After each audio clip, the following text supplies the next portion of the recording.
Consciousness of the Atom by Alice A. Bailey. Table of Contents. Lecture 1. The Field of Evolution. Lecture 2. The Evolution of Substance. Lecture 3. The Evolution of Form or Group Evolution. Lecture 4. The Evolution of Man, the Thinker. Lecture 5. The Evolution of Consciousness. Lecture 6. The Goal of Evolution. Lecture 7. Cosmic Evolution. Foreword. The lectures here presented were delivered in New York during the past winter. The purpose of this series was to present to their auditors the testimony of science as to the relation of matter and of consciousness, to enable the hearers to observe the identical manifestation of these relations and of certain basic laws in successively higher states of being, and thus to bring to them a realization of the universality of the evolutionary process and its actuality, and to deal somewhat with the nature of the expanded states of consciousness and the enlarged life toward which all mankind is traveling. They thus were intended to serve as an introduction to the more detailed study and application of the laws of life and human unfoldment generally included in the term of occultism. It will be observed that there is in this series a considerable amount of repetition, as each lecture briefly reviews the matters covered in the preceding addresses. As newcomers were present at each lecture in the series, it was found necessary on each occasion to present a bird's-eye view of the ground covered and the reasons for the position then taken. A further advantage was found in the fixing in the minds of the hearers of certain of these basic concepts which were new to many of them, and which helped to enable them to grasp and to receive readily the further expansion of the theme. In presenting the lectures in book form, it has been deemed advisable to retain the complete text of the lectures as given. Those who are already students of the esoteric wisdom will be able to follow the line of the argument of the lectures without difficulty. For those, however, who for the first time approach the consideration of the matters here discussed, the occasional repetition of the fundamental points may help to a ready apprehension, and it is for this class of readers that the book is primarily intended. Alice A. Bailey. Lecture 1. The Field of Evolution. There has probably never been a period in the history of thought entirely resembling the present. Thinkers everywhere are conscious of two things: first, that the region of mystery has never before been so clearly defined, and secondly, that that region can be entered more easily than has hitherto been the case. It may, therefore, perhaps be induced to render up some of its secrets if investigators of all schools pursue their search with determination. The problems with which we are faced, as we study the known facts of life and existence, are susceptible of clearer definition than heretofore, and though we do not know the answer to our questions, though we have not as yet discovered the solution to our problems, though no panacea lies ready to our hand whereby we can remedy the world's ills, yet the very fact that we can define them, that we can point in the direction in which mystery lies, and that the light of science, of religion, and of philosophy has been shed upon vast tracts which were earlier considered lands of darkness, is a guarantee of success in the future. We know so much more than was the case 500 years ago. Except in a few circles of wise men and mystics, we have discovered so many laws of nature, even though as yet we cannot apply them, and the knowledge of things as they are, and I choose these words very deliberately, has made immense strides. Nevertheless, the mystery land still remains to be opened up, and our problems are still numerous. There is the problem of our own particular life, whatever that may be. There is the problem of that which is largely termed the not-self, and which concerns our physical body, our environment, our circumstances, and our life conditions. If we are of an introspective turn of mind, there is the problem of our particular set of emotions, and of the thoughts, desires, and instincts by which we control action. Group problems are many. Why should there be suffering, starvation, and pain? Why should the world as a whole be in the thrall of the direst poverty, of sickness, of discomfort? What is the purpose underlying all that we see around us, and what will be the outcome of world affairs, viewing them as a whole? What is the destiny of the human race, what is its origin, and what is the key to its present condition? Is there more than this one life, and is the sole interest to be found in that which is apparent and material? Such queries pass through all our minds at various times, and have passed through the minds of thinkers right down through the centuries. There have been many attempts to reply to these questions, and as we study them, we find that the answers given fall into three main groups, and that three principal solutions are held out for the consideration of men. These three solutions are: first, realism. Another name for this school is that of materialism. It teaches that the presentation which we have in consciousness of an external world is true, that things are what they seem, that matter and force, as we know them, are the only reality, and that it is not possible for man to get beyond the tangible. He should be satisfied with facts as he knows them, or as science tells him they are. This is a perfectly legitimate method of solution, but for some of us it fails in that it does not go far enough. In refusing to concern itself with anything except that which can be proven and demonstrated, it stops short at the very point where the inquirer says, "That is so, but why?" It leaves out of its calculation much that is known and realized as truth by the average man, even though he may be unable to explain why he knows it to be true. Men everywhere are recognizing the accuracy of the facts of the realistic school, and of material science, yet at the same time they feel innately that there is, underlying the proven objective manifestation, some vitalizing force, and some coherent purpose which cannot be accounted for in terms of matter alone. Secondly, there is the point of view which we can best, perhaps, call supernaturalism. Man becomes conscious that perhaps, after all, things are not exactly what they seem to be, and that there remains much which is inexplicable. He awakens to the realization that he himself is not simply an accumulation of physical atoms, a material something, and a tangible body, but that latent within him is a consciousness, a power, and a psychic nature which link him to all other members of the human family, and to a power outside himself which he must perforce explain. This it is which has led, for instance, to the evolution of the Christian and Jewish point of view, which posits a God outside the solar system, who created it, but was himself extraneous to it. These systems of thought teach that the world has been evolved by a power or being who has built the solar system, and who guides the worlds aright, keeping our little human life in the hollow of his hand, and sweetly ordering all things according to some hidden purpose which it is not possible for us, with our finite minds, to glimpse, still less to understand. This is the religious and supernatural point of view, and is based on the growing self-consciousness of the individual, and in a recognition of his own divinity. Like the point of view of the realistic school, it embodies only a partial truth, and needs to be complemented. The third line of thought we might call the idealistic.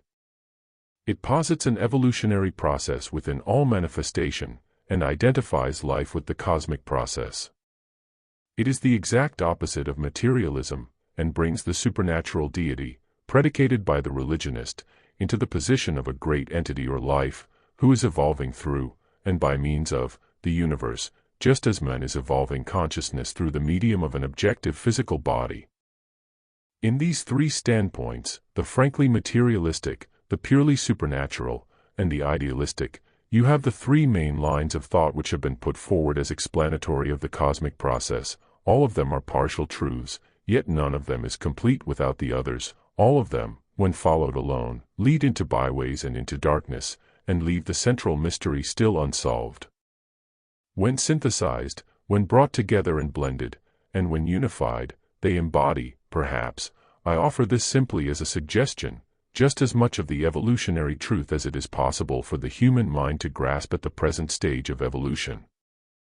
We are dealing with large problems, and tampering, perhaps, with high and lofty things. We are trespassing into regions which are the recognized domain of metaphysics, and we are endeavoring to sum up in a few brief talks what all the libraries of the world are embodying. We are therefore attempting the impossible. All that we can do is to take up briefly and cursorily first one aspect of the truth and then another.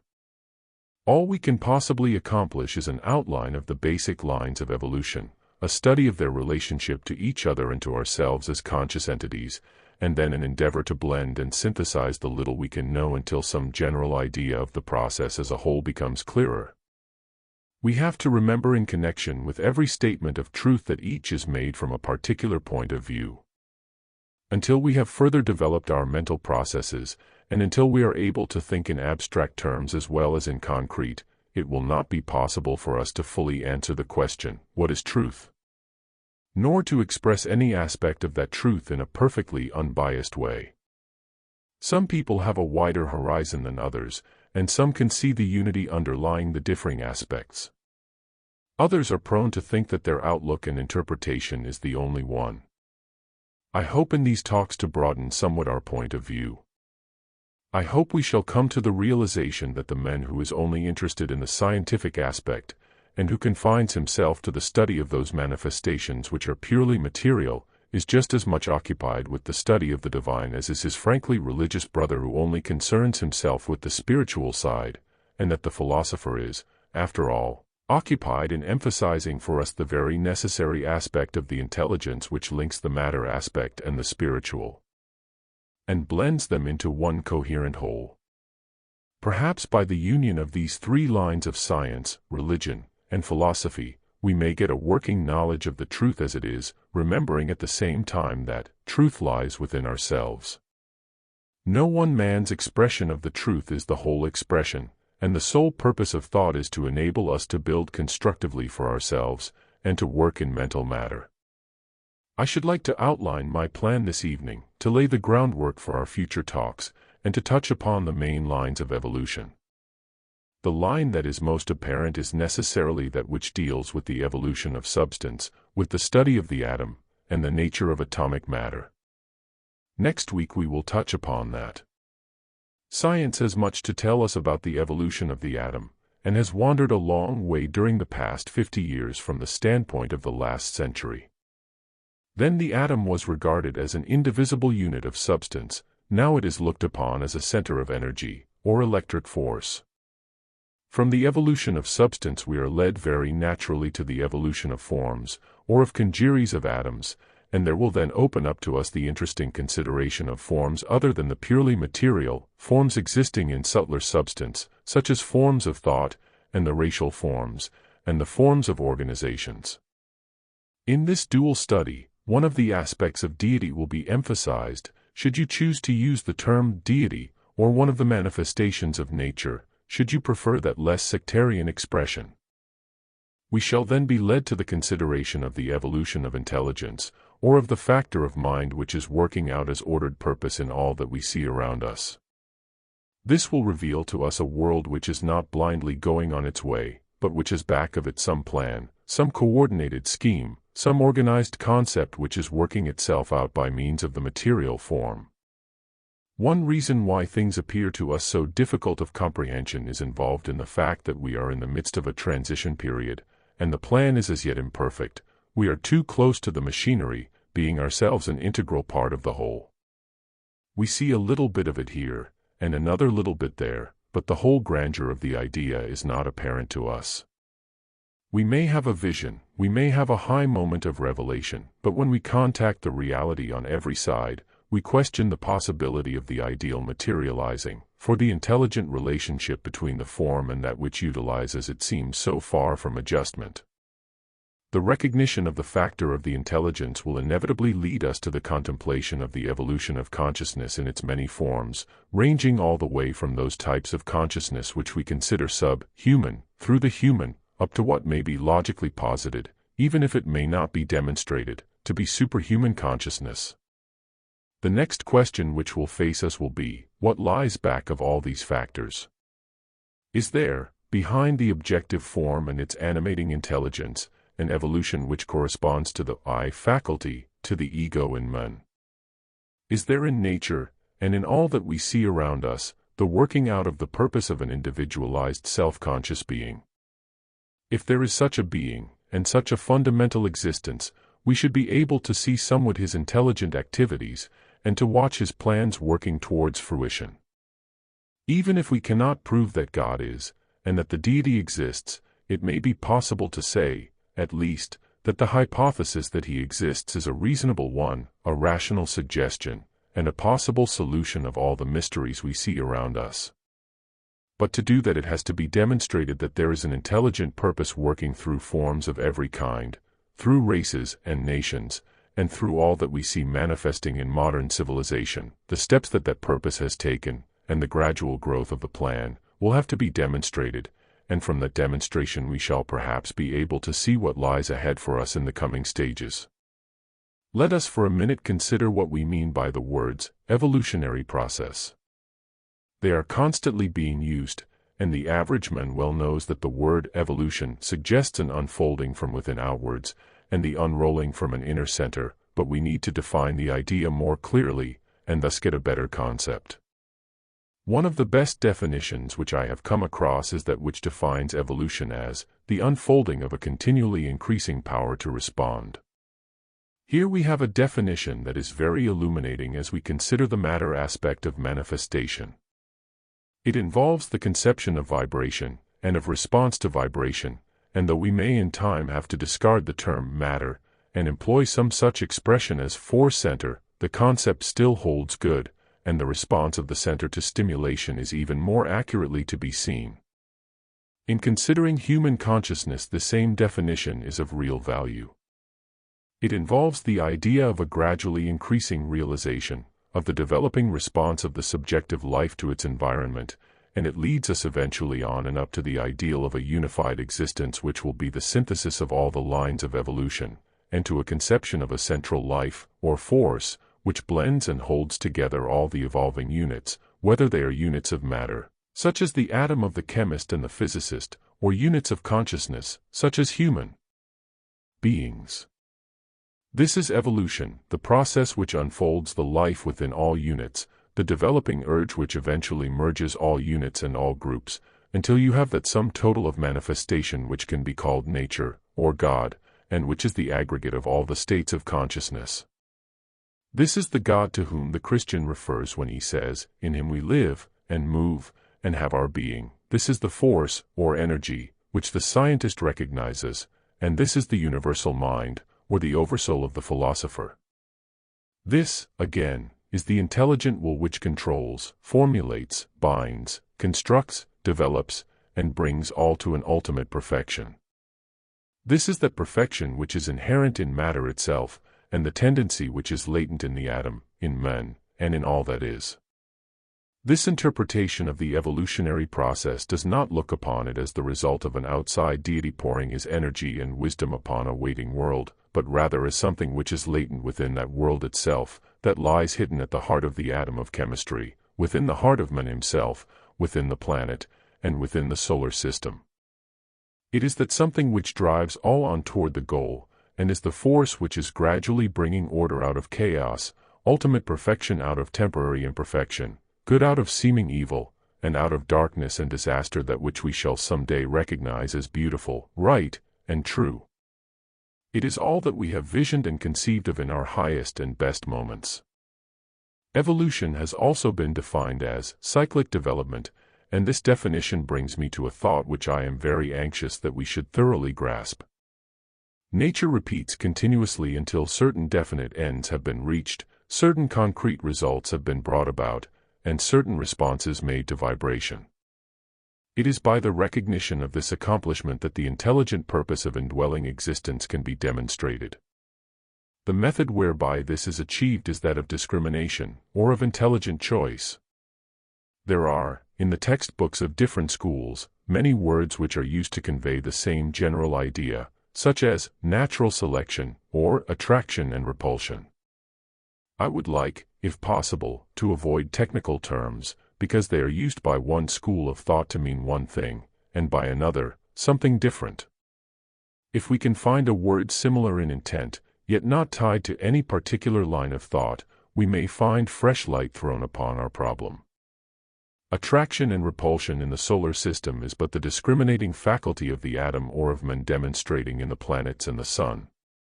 It will be found in atoms of all kinds. We can call it adaptation, if we so choose, or the power to grow and to adapt the unit to its environment through the rejection of certain factors and the acceptance of others. It shows itself in men as free will, or the power to choose, and in the spiritual man it can be seen as the tendency to sacrifice, for a man then chooses a particular line of action in order to benefit the group to which he belongs, and rejects that which is purely selfish. We might finally define evolution as ordered change and constant mutation. It demonstrates in the ceaseless activity of the unit or the atom, the interaction between groups, and the endless play of one force or type of energy upon another. We have seen that evolution, whether it is of matter, of intelligence, of consciousness, or of spirit, consists in an ever-increasing power to respond to vibration, that it progresses through constant change, by the practice of a selective policy or the use of the discriminative faculty, and by the method of psychic development or repetition. The stages which distinguish the evolutionary process might be broadly divided into three, corresponding to the stages in the life of a human being: childhood, adolescence, and maturity. Where man is concerned, these stages can be traced in the human unit or in the race, and as the civilizations pass on and increase, it should surely become possible to trace the same threefold idea in the human family as a whole, and thus ascertain the divine objective through the study of his image, or reflection, man.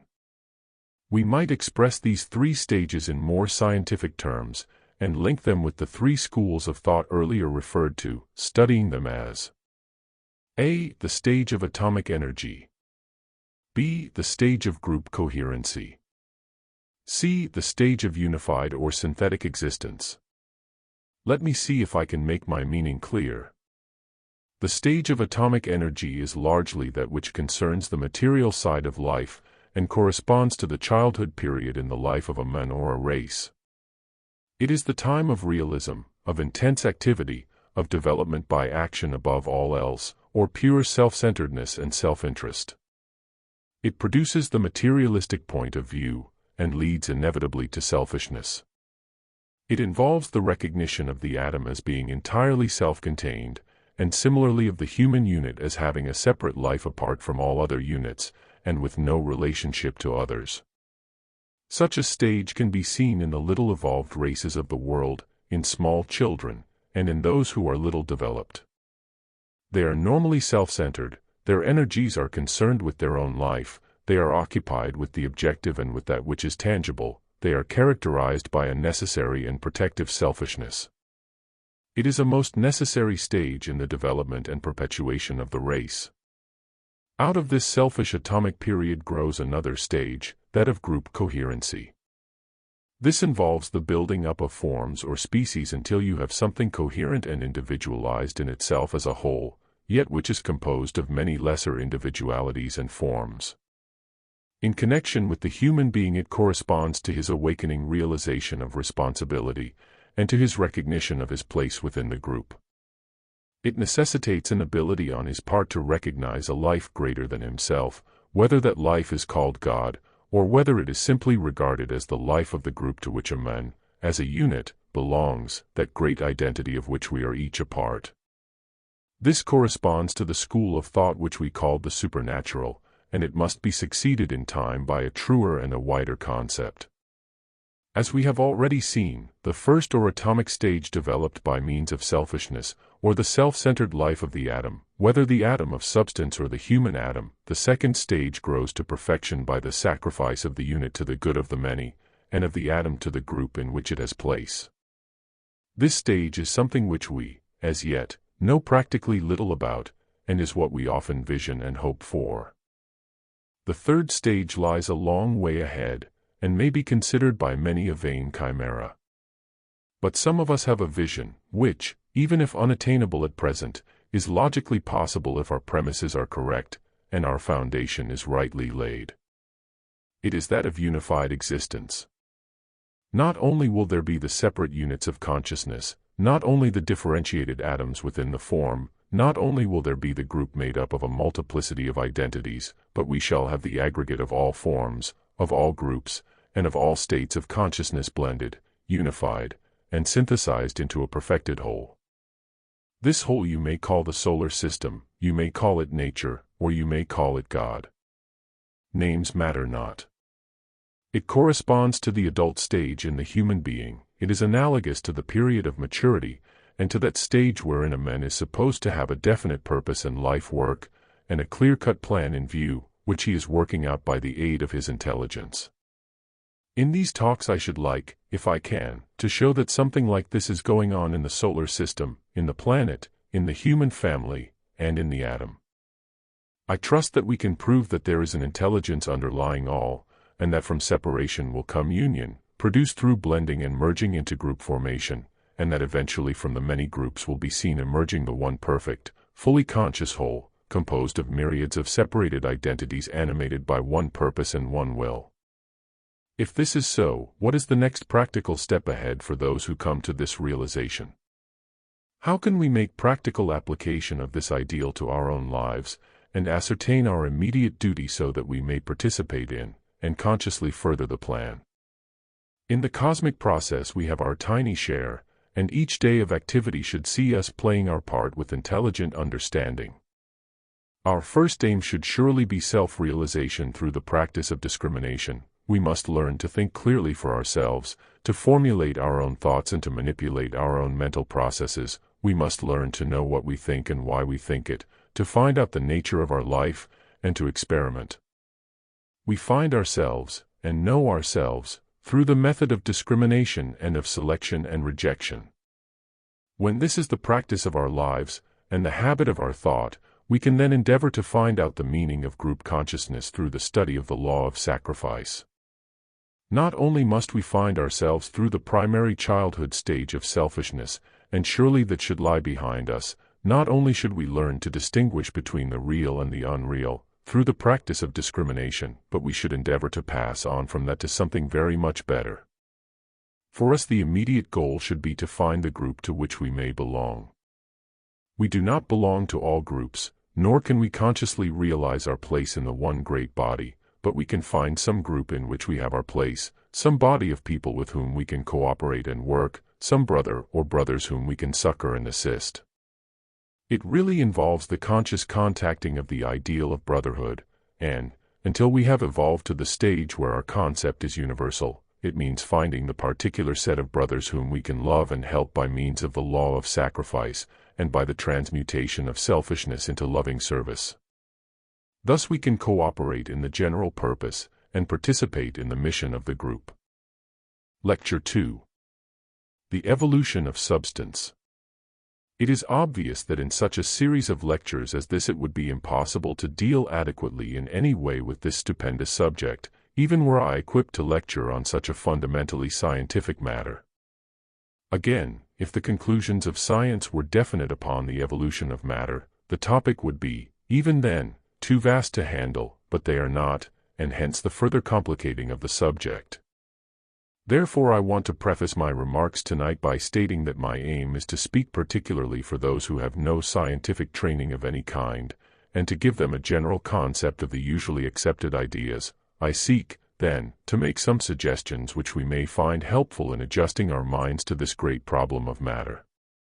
Usually when the substance aspect of manifestation has been considered, it has been as a thing apart, and it is only lately that what I might call the psychology of matter is beginning to come before the mind of the public through the investigations and conclusions of the broader-minded scientists. You will remember that last week I endeavored, in a broad and general way, to point out to you that there were 3 lines of approach to the study of the material universe. There is the line which considers only the materialistic aspect, and is occupied only with that which can be seen, which is tangible, and which can be proven. A second line is that of supernaturalism, which recognizes not so much the material side of things as that which is called divine. It deals with the life side, and with the spirit aspect, viewing that life as a power extraneous to the solar system and to men, and positing that power as a great creative agent, who creates and guides the objective universe and yet is outside of it. These 2 lines of thought can be seen upheld by the frankly materialistic scientist, the orthodox Christian, and the deist of every faith. I indicated next a third line of approach to the problem, and we called it the idealistic concept. It recognizes the material form, but sees also the life within it, and it posits a consciousness or intelligence which is evolving by means of that outer form. You will find, I think, that that is the line which I shall emphasize and stress in these lectures.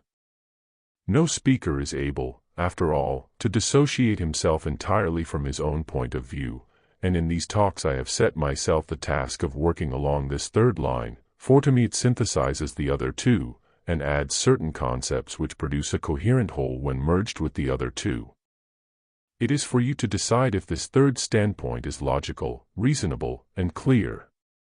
The most common fact in life for all of us is that of the material world, that world which we can see and contact by means of the five senses, and which is called by the metaphysical thinkers the not-self, or that which is objective to each one of us. As we all know, the work of the chemist is to reduce all known substances to their very simplest elements, and it was thought not long ago that this had been satisfactorily accomplished. The conclusions of the chemist placed the number of the known elements between 70 and 80. About 20 years ago, however, in 1898, a new element was discovered which was called radium, and this discovery entirely revolutionized the world's thought about matter and substance. If you will go to the textbooks of the last century, or search the old dictionaries, seeking for the definition of the atom, for instance, you will usually find Newton quoted. He defined the atom as a hard, indivisible, ultimate particle, a something which was incapable of further subdivision. This was considered to be the ultimate atom in the universe, and was called by the scientists of the Victorian era the foundation stone of the universe. They considered they had gone as far back as it was possible to go, and that they had discovered what lay back of all manifestation and of objectivity itself. But when radium, and the other radioactive substances, had been discovered, an entirely new aspect of the situation had to be faced. It became apparent that what was considered the ultimate particle was not so at all. As you now have the definition of the atom, I am quoting from the Standard Dictionary. It is: an atom is a center of force, a phase of electrical phenomena, a center of energy, active through its own internal makeup, and giving off energy or heat or radiation. Therefore, an atom is, as Lord Kelvin in 1867 thought it would ultimately turn out to be, a vortex ring, or center of force, and not a particle of what we understand as tangible substance. This ultimate particle of matter is now demonstrated to be composed of a positive nucleus of energy, surrounded, just as is the Sun by the planets, with many electrons or negative corpuscles, thus subdividing the atom of earlier science into numerous lesser bodies. The elements differ according to the number and arrangement of these negative electrons around their positive nucleus, and they rotate or move around this central charge of electricity as our planetary system rotates around the Sun. Professor Soddy, in one of his latest books, has pointed out that in the atom is to be seen an entire solar system. The central Sun can be recognized, with the planets pursuing their orbital paths around it. It would be apparent to each of us that when this definition of the atom is contemplated and studied, an entirely new concept of substance comes before us. Dogmatic assertions are therefore out of order, for it is realized that perhaps the next discovery may reveal to us the fact that the electrons themselves may be worlds within worlds. An interesting speculation along these lines is to be found in a book by one of our scientific thinkers, in which he suggests that we might be able to divide and subdivide the electron itself into what he calls psychons, and thus be led into realms which are not now considered physical. That may be only a dream, but the thing that I am seeking to impress upon my mind and yours is that we scarcely know where we stand in scientific thought, any more than we know where we stand in the religious and economic world. Everything is passing through a period of transition. The old order changeth, the old way of looking at things is proving false or inadequate, the old expressions of thought seem futile. All that the wise man can do just now is to reserve his opinion, ascertain for himself what appeals to him as truth, and endeavor then to synthesize that particular aspect of universal truth with that aspect which has been accepted by his brother. The atom, then, can be predicated as resolving itself into electrons, and can be expressed in terms of force or energy. When you have a center of energy or activity, you are involved in a dual concept. You have that which is the cause of movement or energy, and that which it energizes or actuates. This brings us directly into the field of psychology, because energy or force is ever regarded as a quality, and where you have a quality you are really considering the field of psychic phenomena. There are certain terms in use when considering substance which are continuously appearing, and about which there is a wide diversity of definition. In looking over one scientific book last week, it was discouraging to find the author pointing out that the atom of the chemist, of the physicist, of the mathematician, and of the metaphysician were four totally different things. That is another reason why it is not possible to be dogmatic in dealing with these questions. Nevertheless, rightly or wrongly, I have a very definite hypothesis to put before you.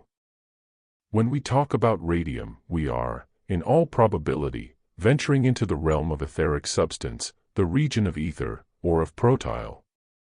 Protyle was a word coined by Sir William Crookes, and is defined by him as follows.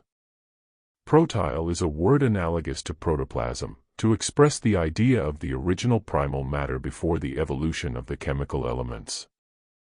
The word I have ventured to use for this purpose is compounded of a Greek word, earlier than, and the stuff of which things are made. We are, therefore, throwing the concept of matter back to where the Oriental school has always put it, to primordial stuff, to that which the Orientalist calls primordial ether, though we must ever remember that the ether of science is many, many removes from the primordial ether of the Oriental occultist. We are led back to that intangible something which is the basis of the objective thing which you and I can see and touch and handle. The word substance itself means that which stands under, or which lies back of things. All, therefore, that we can predicate in connection with the ether of space is that it is the medium in which energy or force functions, or makes itself felt. When we are talking in these lectures of energy and force, and of matter and substance, we can separate them in our minds thus. We speak about energy and substance when we are considering that which is as yet intangible, and we use force in connection with matter when dealing with that aspect of the objective which our scientists are definitely studying. Substance is the ether in one of its many grades, and is that which lies back of matter itself. When we speak of energy, there must be that which energizes, that which is the source of energy and the origin of that force which demonstrates in matter. It is here that I seek to lay the emphasis. Whence comes this energy, and what is it? Scientists are recognizing ever more clearly that atoms possess qualities, and it would be interesting if one were to take the different scientific books dealing with the subject of atomic matter, and note which of the many and varying terms applied to them could be applied to a human being also. On a small scale I have attempted this, and found it very illuminating. First of all, as we know, the atom is spoken of as possessing energy, and the power to change from one mode of activity to another. One writer has remarked that absolute intelligence thrills through every atom in the world. In this connection I want to point out to you what Edison is reported by an interviewer as having said, in Harper's Magazine for February, 1890, and which is enlarged upon in the Scientific American for October, 1920. In the earlier instance he is quoted as follows. I do not believe that matter is inert, acted upon by an outside force. To me it seems that every atom is possessed by a certain amount of primitive intelligence. Look at the thousands of ways in which atoms of hydrogen combine with those of other elements, forming the most diverse substances. Do you mean to say that they do this without intelligence?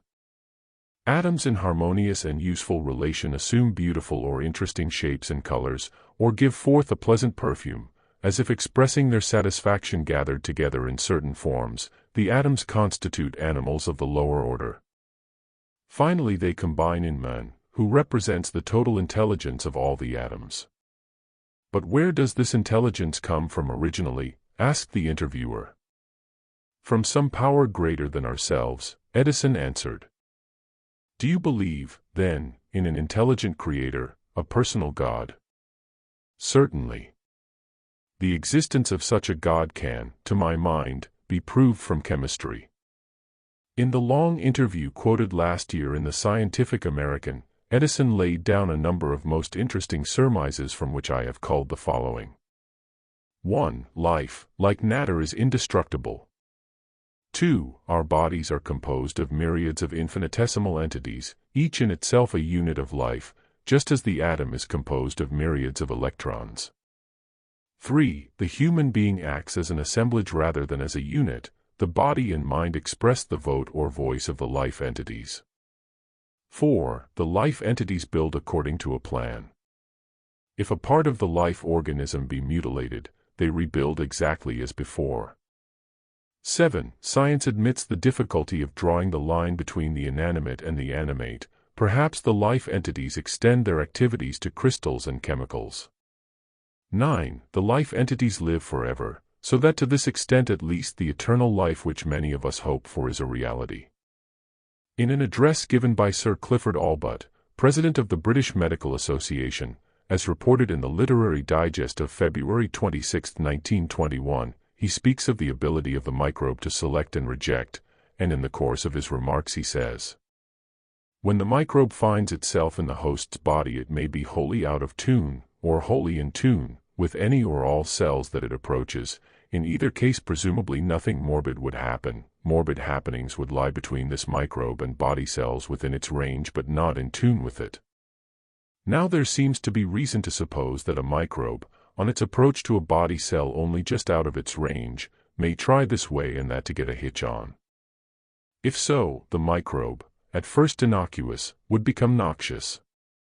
So, on the other hand, body cells may educate themselves to vibrate in harmony with a microbe before dissonant, or there may be mutual interchange and co-adaptation. But, if things be so, surely we are face to face with a marvelous and far-reaching faculty, the faculty of choice, and this rising from the utter bottom of biology to the summit, formative faculty, autodetermination, or, if you please, mind. In the year 1895, Sir William Crookes, one of our greatest scientists, gave an interesting lecture before a body of chemists in Great Britain, in which he dealt with the ability of the atom to choose its own path, to reject and to select, and showed that natural selection can be traced in all forms of life, from the then ultimate atom up through all forms of being. In another scientific article, the atom is further accused of having sensation as well. The recent contest as to the nature of atoms, which we must regard as in some form or other the ultimate factors in all physical and chemical processes, seems to be capable of easiest solution by the conception that these very minute passes possess, as centers of force, a persistent soul, that every atom has sensation and power of movement. Tyndall has likewise pointed out that even the very atoms themselves seem to be instinct with the desire for life. If you take these different qualities of the atom, energy, intelligence, ability to select and reject, to attract and repulse, sensation, movement, and desire, you have something which is very much like the psychology of a human being, only within a more limited radius and of a more circumscribed degree. Have we not, therefore, really got back to what might be termed the psyche of the atom? We have found that the atom is a living entity, a little vibrant world, and that within its sphere of influence other little lives are to be found, and this very much in the same sense as each of us is an entity, or positive nucleus of force or life, holding within our sphere of influence other lesser lives, i.e., the cells of our body. What can be said of us can be said, in degree, of the atom. Let us extend our idea of the atom a little further, and touch upon what may be fundamentally the cause, and hold the solution of the world problems. This concept of the atom as a positive demonstration of energy, holding within its range of activity its polar opposite, can be extended not only to every type of atom, but also to a human being. We can view each unit of the human family as a human atom, for in men you have simply a larger atom. He is a center of positive force, holding within the periphery of his sphere of influence the cells of his body. He shows discrimination, intelligence, and energy. The difference lies but in degree. He is possessed of a wider consciousness, and vibrates to a larger measure than the little atom of the chemist. We might extend the idea still further and consider a planet as an atom. Perhaps there is a life within the planet that holds the substance of the sphere and all forms of life upon it to itself as a coherent whole, and that has a specific extent of influence. This may sound like a wild speculation, yet, judging from analogy, there may perhaps be within the planetary sphere an entity whose consciousness is as far removed from that of men as the consciousness of men is from that of the atom of chemistry. This thought can again be carried still further, till it includes the atom of the solar system. There, at the heart of the solar system, the Sun, you have the positive center of energy, holding the planets within its sphere of influence. If you have within the atom, intelligence, if you have within the human being, intelligence, if you have within the planet, an intelligence controlling all its functions, may it not be logical to extend the idea and predicate a still greater intelligence back of that larger atom, the solar system? This brings us ultimately to the standpoint which the religious world has always held, that of there being a God, or divine being. Where the Orthodox Christian would say with reverence, God, the scientist, with equal reverence, would say, energy, yet they would both mean the same. Where the idealistic teacher would speak of the God within the human form, others with equal accuracy would speak of the energizing faculty of man, which drives him into activity of a physical, emotional, or mental nature. Everywhere are to be found centers of force, and the idea can be extended from such a force center as a chemical atom, on and up through varying grades and groups of such intelligent centers, to man, and thence to the life which is manifesting through the system. Thus is demonstrated a marvelous and synthesized whole. St. Paul may have had something of this sort in mind when he spoke about the heavenly man.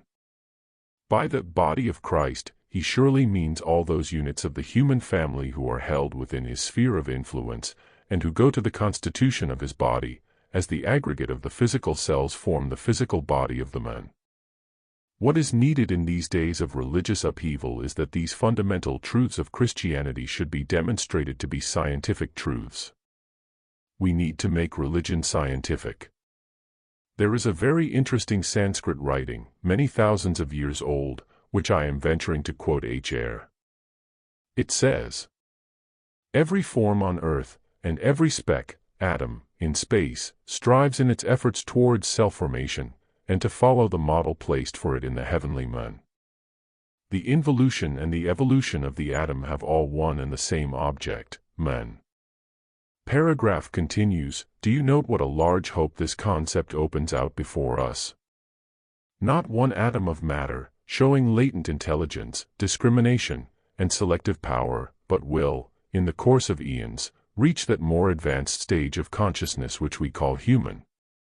Surely, then, the human atom may equally be supposed to progress to something still more widely conscious, and eventually reach the stage of development of those great entities whose bodies are planetary atoms, and for them, as well, what is there? Attainment of that all-including state of consciousness which we call God, or the solar logos.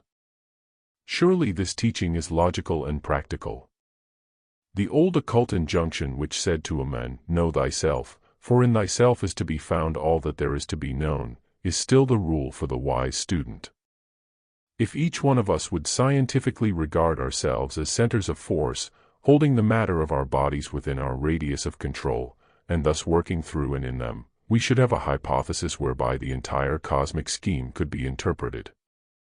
If, as Einstein hints, our entire solar system is but a sphere, coloring is given to the deduction that it, in its turn, may be but a cosmic atom. Thus we would have a place within a still larger scheme, and have a center around which our system rotates, and in which it is as the electron to the atom. We have been told by astronomers that our entire system is probably revolving around a central point in the heavens.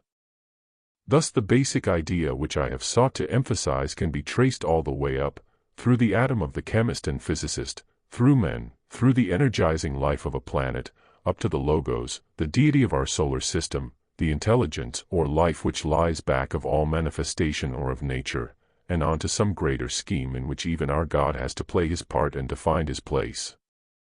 It is a wonderful picture if true.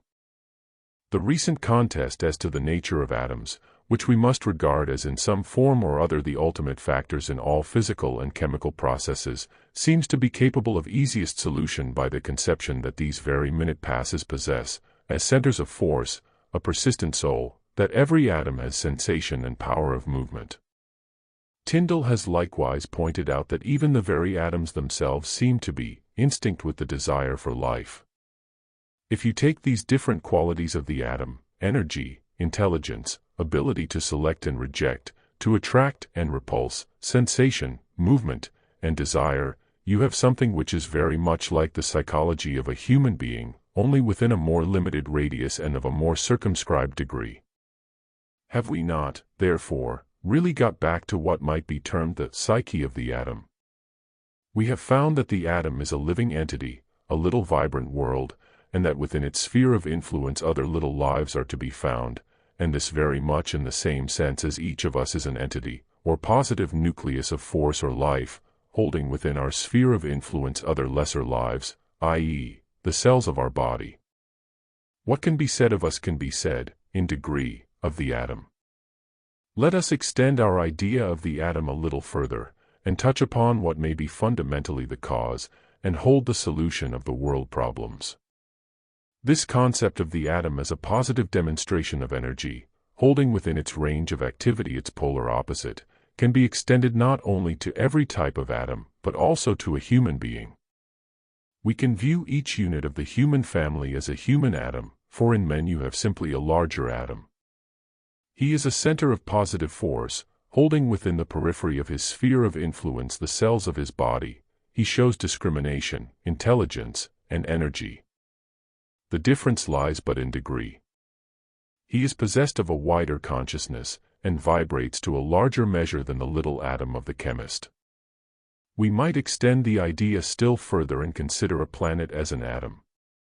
Perhaps there is a life within the planet that holds the substance of the sphere and all forms of life upon it to itself as a coherent whole, and that has a specific extent of influence.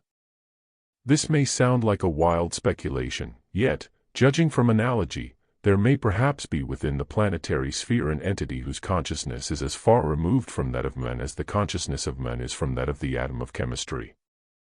This thought can again be carried still further, till it includes the atom of the solar system. There, at the heart of the solar system, the Sun, you have the positive center of energy, holding the planets within its sphere of influence. If you have within the atom, intelligence, if you have within the human being, intelligence, if you have within the planet, an intelligence controlling all its functions, may it not be logical to extend the idea and predicate a still greater intelligence back of that larger atom, the solar system? This brings us ultimately to the standpoint which the religious world has always held, that of there being a God, or divine being. Where the Orthodox Christian would say with reverence, God, the scientist, with equal reverence, would say, energy, yet they would both mean the same.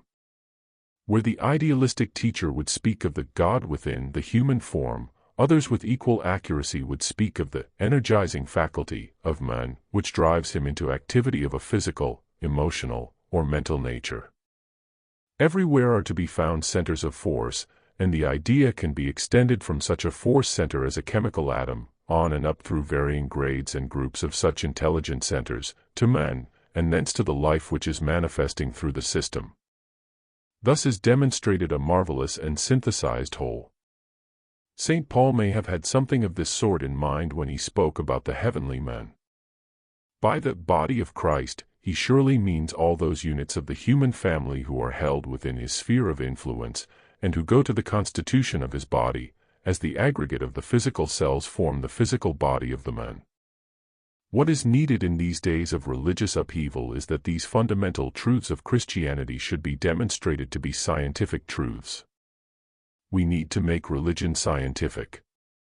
There is a very interesting Sanskrit writing, many thousands of years old, which I am venturing to quote here. It says, "Every form on earth, and every speck, atom, in space, strives in its efforts towards self-formation, and to follow the model placed for it in the heavenly man. The involution and the evolution of the atom have all one and the same object, man." Paragraph continues, do you note what a large hope this concept opens out before us? Not one atom of matter, showing latent intelligence, discrimination, and selective power, but will, in the course of eons, reach that more advanced stage of consciousness which we call human. Surely, then, the human atom may equally be supposed to progress to something still more widely conscious, and eventually reach the stage of development of those great entities whose bodies are planetary atoms, and for them, as well, what is there? attainment of that all-including state of consciousness which we call God, or the solar logos. Surely this teaching is logical and practical. The old occult injunction which said to a man, "Know thyself, for in thyself is to be found all that there is to be known," is still the rule for the wise student. If each one of us would scientifically regard ourselves as centers of force, holding the matter of our bodies within our radius of control, and thus working through and in them, we should have a hypothesis whereby the entire cosmic scheme could be interpreted. If, as Einstein hints, our entire solar system is but a sphere, coloring is given to the deduction that it, in its turn, may be but a cosmic atom. Thus we would have a place within a still larger scheme, and have a center around which our system rotates, and in which it is as the electron to the atom. We have been told by astronomers that our entire system is probably revolving around a central point in the heavens. Thus the basic idea which I have sought to emphasize can be traced all the way up, through the atom of the chemist and physicist, through men, through the energizing life of a planet, up to the logos, the deity of our solar system, the intelligence or life which lies back of all manifestation or of nature, and on to some greater scheme in which even our God has to play his part and to find his place. It is a wonderful picture if true.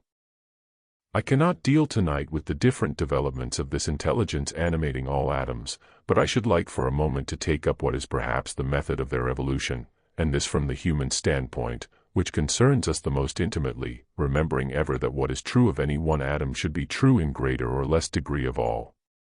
In considering broadly the atoms of the solar system, including the system itself, there are two things noticeable. The first is the intense life and activity of the atom itself, and its internal atomic energy, and the second is its interaction with other atoms, repulsing some and attracting others. Perhaps, then, we may deduce from these facts, that the method of evolution for every atom is due to two causes, the internal life of the atom itself, and its interaction or intercourse with other atoms. These two stages are apparent in the evolution of the human atom. The first was emphasized by the Christ when he said, "The kingdom of God is within you," thus pointing all human atoms to the center of life or energy within themselves, and teaching them that from and through that center they must expand and grow. Each one of us is conscious of being centered within himself. He considers everything from his own standpoint, and the outer happenings are mostly interesting just in so far as they concern himself. We deal with things as they affect us personally, and all that occurs to others at a certain stage of our evolution is important only as it concerns ourselves. That is the present stage of many, and is characteristic of the majority. It is the period of intense individualism, and that in which the I concept is of paramount importance. It involves much internal activity. The second way the human atom grows is through its interaction with all other atoms, and this is something which is only just beginning to dawn upon the human intelligence, and to assume its just importance. We are only beginning to realize the relative significance of competition and of cooperation, and are on the verge of realizing that we cannot live our life selfishly and apart from the group in which we find a place. We are commencing to learn that if our brother is held back, and is not making progress, and if the other human atoms are not vibrating as they should, every atom in the body corporate is affected. None of us will be complete until all other units have achieved their fullest and most complete development. Next week I shall enlarge a little upon this, when I take up the question of form building. I only seek tonight, in bringing this lecture to a conclusion, to bring to your consciousness an appreciation of the place we each hold in the general scheme, and to enable us to realize the importance of the interaction which goes on between all atoms. I seek to point out the necessity of finding for ourselves our place in the group to which we naturally belong, in which we are as the electrons to the positive charge, and of our then proceeding to do our work within that larger atom, the group. This makes the entire hypothesis not merely a wild dream, but a practically useful ideal. If it is true that all the cells of our bodies, for instance, are the electrons which we hold coherently together, and if we are the energizing factor within the material form, it is of prime importance that we recognize that fact, and deal rightly and scientifically with those forms and their atoms. This involves the practical care of the physical body and the wise adaptation of all our energy to the work to be done, and to the nature of our objective. it necessitates the judicious utilization of that aggregate of cells which is our instrument, or tool, and our sphere of manifestation. This is something of which we, as yet, know little. When this thought is developed, and the human being is recognized as a force center, the attitude of people towards their work and mode of living will be fundamentally altered.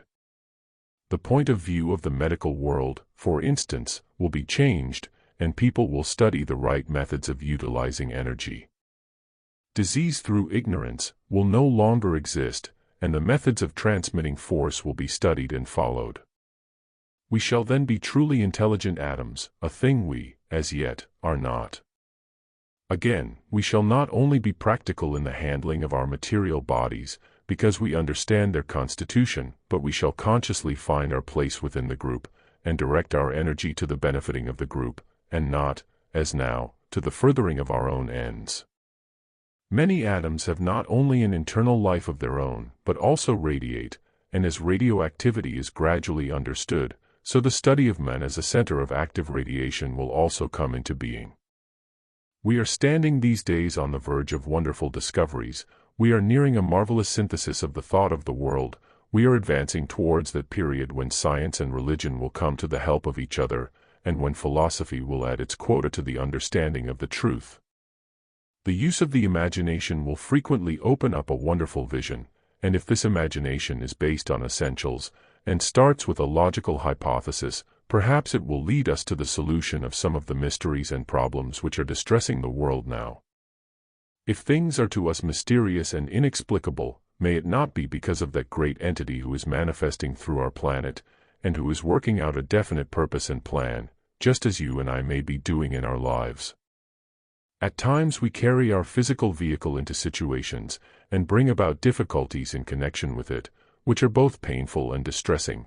Granted the hypothesis upon which we are working, it may, therefore, be logical to surmise that the great intelligence of our planet is similarly carrying his entire body of manifestation, which includes the human family, into situations which are distressing to the atoms.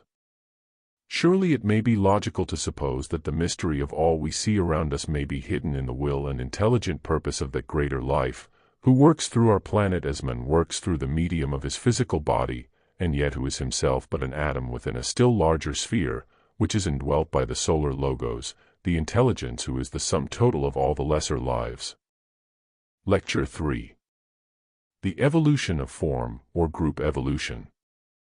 I want to enlarge tonight upon the basic idea of the unity of consciousness, or of intelligence, as developed somewhat in the lecture last week, and to extend the concept still further. It has been said that all evolution proceeds from homogeneous, through heterogeneity, back again to homogeneity, and it has been pointed out that evolution is a continually accelerating march of all the particles of the universe which leads them simultaneously, by a path sown with destruction, but uninterrupted and unpausing, from the material atom to that universal consciousness in which omnipotence and omniscience are realized, in a word, to the full realization of the Absolute of God. This proceeds from those minute diversifications which we call molecules and atoms up to their aggregate as they are built into forms, and continues on through the building of those forms into greater forms, until you have a solar system in its entirety.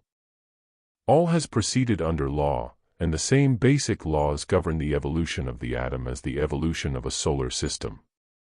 The macrocosm repeats itself in man, the microcosm, and the microcosm is again reflected in all lesser atoms.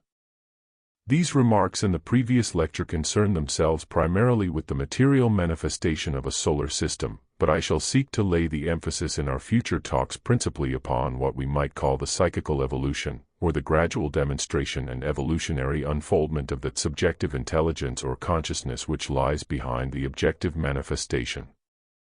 As usual, we will handle this lecture in 4 divisions. First, we will take the subject of the evolutionary process, which, in this particular case, is the evolution of the form, or the group, then the method of group development. Next we will consider the stages that are followed during the cycle of evolution, and finally we will conclude with an attempt to be practical, and to gather out of our conclusions some lesson to apply to the daily life. The first thing necessary for us to do is to consider somewhat the question of what a form really is. If we turn to a dictionary, we will find the word defined as follows: the external shape or configuration of a body. In this definition, the emphasis is laid upon its externality, upon its tangibility and exoteric manifestation. This thought is also brought out if the root meaning of the word manifestation is carefully studied. It comes from two Latin words, meaning to touch or handle by the hand, manus, the hand, and fendere, to touch, and the idea then brought to our minds is the triple thought that that which is manifested is that which can be felt, contacted, and realized as tangible. Yet in both these interpretations the most vital part of the concept is lost sight of, and we must look elsewhere for a truer definition. To my mind, Plutarch conveys the idea of the manifestation of the subjective through the medium of the objective form in a much more illuminating way than does the dictionary. He says, "An idea is a being incorporeal, which has no subsistence by itself, but gives figure and form unto shapeless matter, and becomes the cause of manifestation." Here you have a most interesting sentence, and one of real occult significance. It is a sentence which will repay careful study and consideration, for it embodies a concept that concerns itself not only with that little manifestation, the atom of the chemist and the physicist, but of all forms that are constituted by their means, including the manifestation of a human being and of the deity of a solar system, that great life, that all-embracing, universal mind, that vibrant center of energy, and that great enfolding consciousness whom we call God, or Force, or the Logos. The existence who is expressing himself through the medium of the solar system. In the Christian Bible the same thought is borne out by St. Paul in a letter to the church at Ephesus. In the 2nd chapter of the epistle to the Ephesians he says, "We are his workmanship." Literally, the correct translation from the Greek is, "We are his poem, or idea," and the thought in the mind of the apostle is that through the medium of every human life, or in the aggregate of lives which compose a solar system, God is, through the form, whatever it may be, working out an idea, a specific concept, or detailed poem. Amen is an embodied thought, and this is also the concept latent in the definition of Plutarch.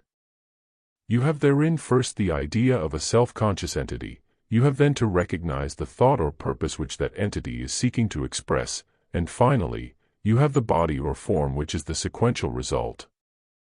The term logos, translated as the Word, is frequently used in the New Testament, in speaking of the deity. The outstanding passage in which this is the case is the 1st chapter of St. John's Gospel, where the words occur, "In the beginning was the Word, and the Word was with God, and the Word was God." Let us consider for a minute the meaning of the expression. Its literal translation is "the Word," and it has been defined as the rendering in objective expression of a concealed thought. If you take any noun, or similar word, for instance, and study its objective significance, you will find that always a definite thought is conveyed to the mind, involving purpose, intent, or perhaps some abstract concept.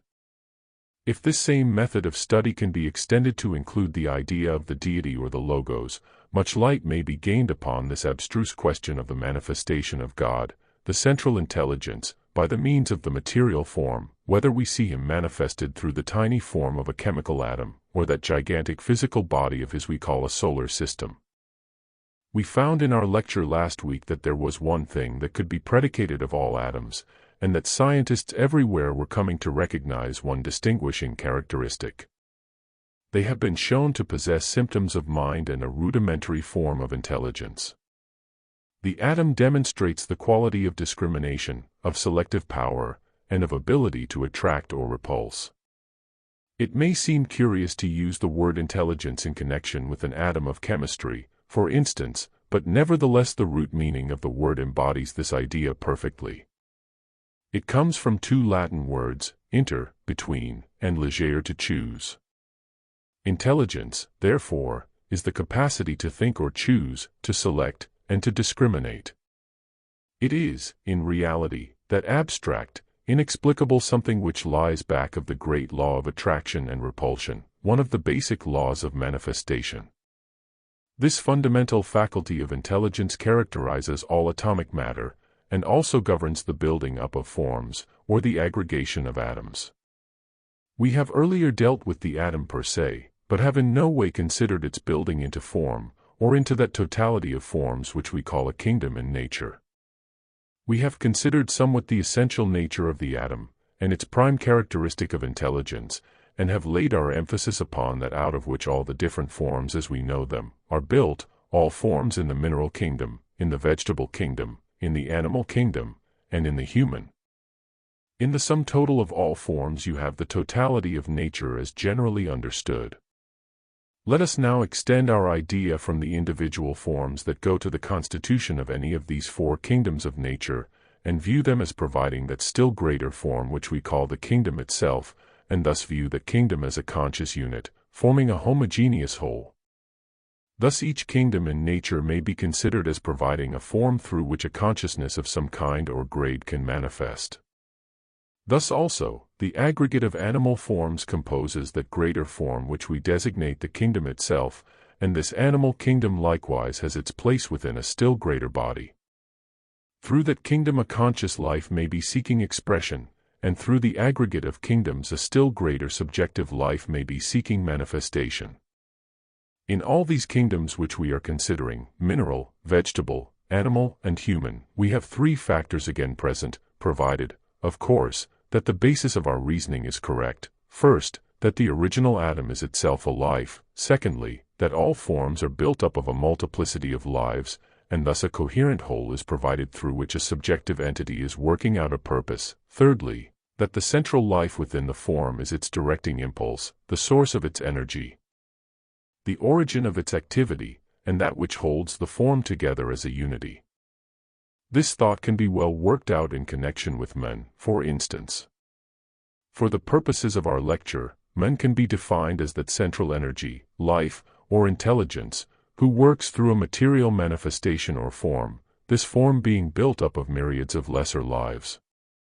In this connection a curious phenomenon has been frequently noticed at the time of death.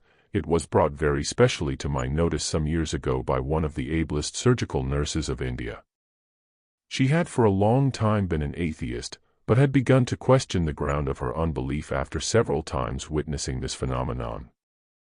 She stated to me that, at the moment of death, in several cases, a flash of light had been seen by her issuing from the top of the head, and that in one particular case, that of a girl of apparently very advanced spiritual development and great purity and holiness of life, the room had appeared to be lit up momentarily by electricity.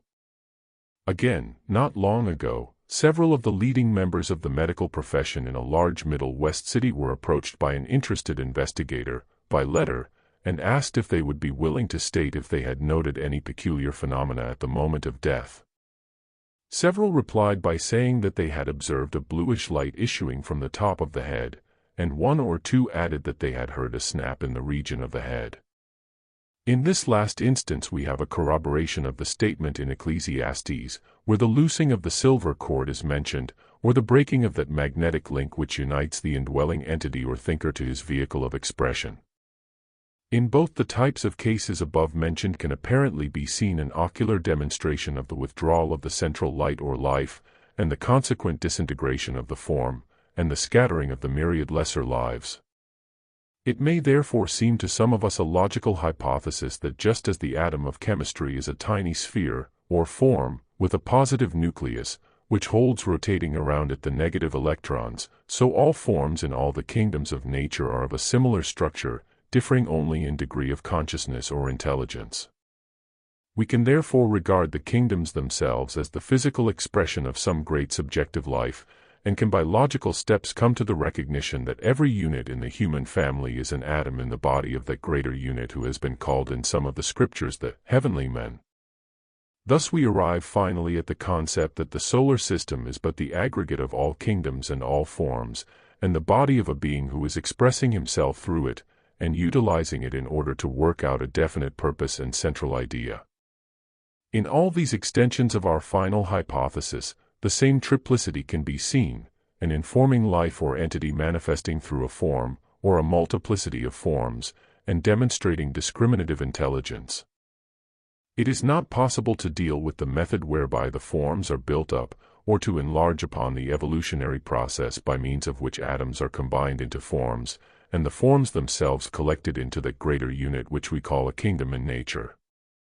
This method might be briefly summed up in 3 terms: involution, or the involving of the subjective life in matter, the method whereby the indwelling entity takes to itself its vehicle of expression; evolution, or the utilization of the form by the subjective life, its gradual perfecting, and the final liberating of the imprisoned life; and the law of attraction and repulsion, whereby matter and spirit are coordinated, whereby the central life gains experience, expands its consciousness, and through the use of that particular form attains self-knowledge and self-control. All is carried forward under this basic law. In every form you have a central life, or idea, coming into manifestation, involving itself more and more in substance, clothing itself in a form and shape adequate to its need and requirement, utilizing that form as a means of expression, and then, in due course of time, liberating itself from the environing form in order to acquire one more suited to its need. Thus through every grade of form, spirit, or life progresses, until the path of return has been traversed, and the point of origin achieved. This is the meaning of evolution, and here lies the secret of the cosmic incarnation. Eventually spirit frees itself from form, and attains liberation plus developed psychical quality and graded expansions of consciousness. We might look at these definite stages, and study them very cursorily. We have in the first case the process of involution. This is the period in which the limiting of the life within the form or sheath proceeds, and it is a long, slow process, covering millions upon millions of years. This great cycle is participated in by every type of life. It concerns the life of the solar logos manifesting through a solar system. It is part of the life cycle of the planetary spirit manifesting through such a sphere as our Earth planet. It includes that life which we call human, and sweeps into the path of its energy the tiny life which functions through an atom of chemistry. It is the great process of becoming, and that which makes existence and being itself possible. This period of limitation, of a gradually increasing imprisonment, and of an ever deeper descent into matter, is succeeded by one of adaptation, in which the life and the form become intimately interrelated, and subsequent to this is the period wherein that inner relation becomes perfected. The form is then adequate to the needs of the life, and can be utilized. Then, as the life within grows and expands, it is paralleled by the crystallization of the form, which no longer suffices as a means of expression.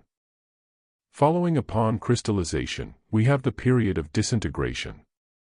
Limitation, adaptation, utilization, crystallization, and disintegration, these are the stages which cover the life of any entity, or embodied idea of greater or less degree, which seeks expression through matter. Let us carry out this thought in connection with the human being. The process of limitation can be seen in the taking of a physical form, and in those early rebellious days, when a man is full of desires, aspirations, longings, and ideals, which he seems unable to express or to satisfy. Then comes the period of adaptation, wherein the man begins to utilize what he has, and to express himself as best he may through the medium of those myriads of lesser lives and intelligences which constitute his physical, his emotional, and his mental bodies. He energizes his threefold form, forcing it to carry out his behests and fulfill his purposes, and thus carry out his plan, whether for good or evil. This is succeeded by the stage in which he utilizes the form as far as in him lies, and comes to what we call maturity. Finally, in the later stages of life, we have the crystallization of the form, and the man's realization of its inadequacy. Then comes the happy release which we call death, that great moment in which the spirit in prison escapes from the confining walls of its physical form.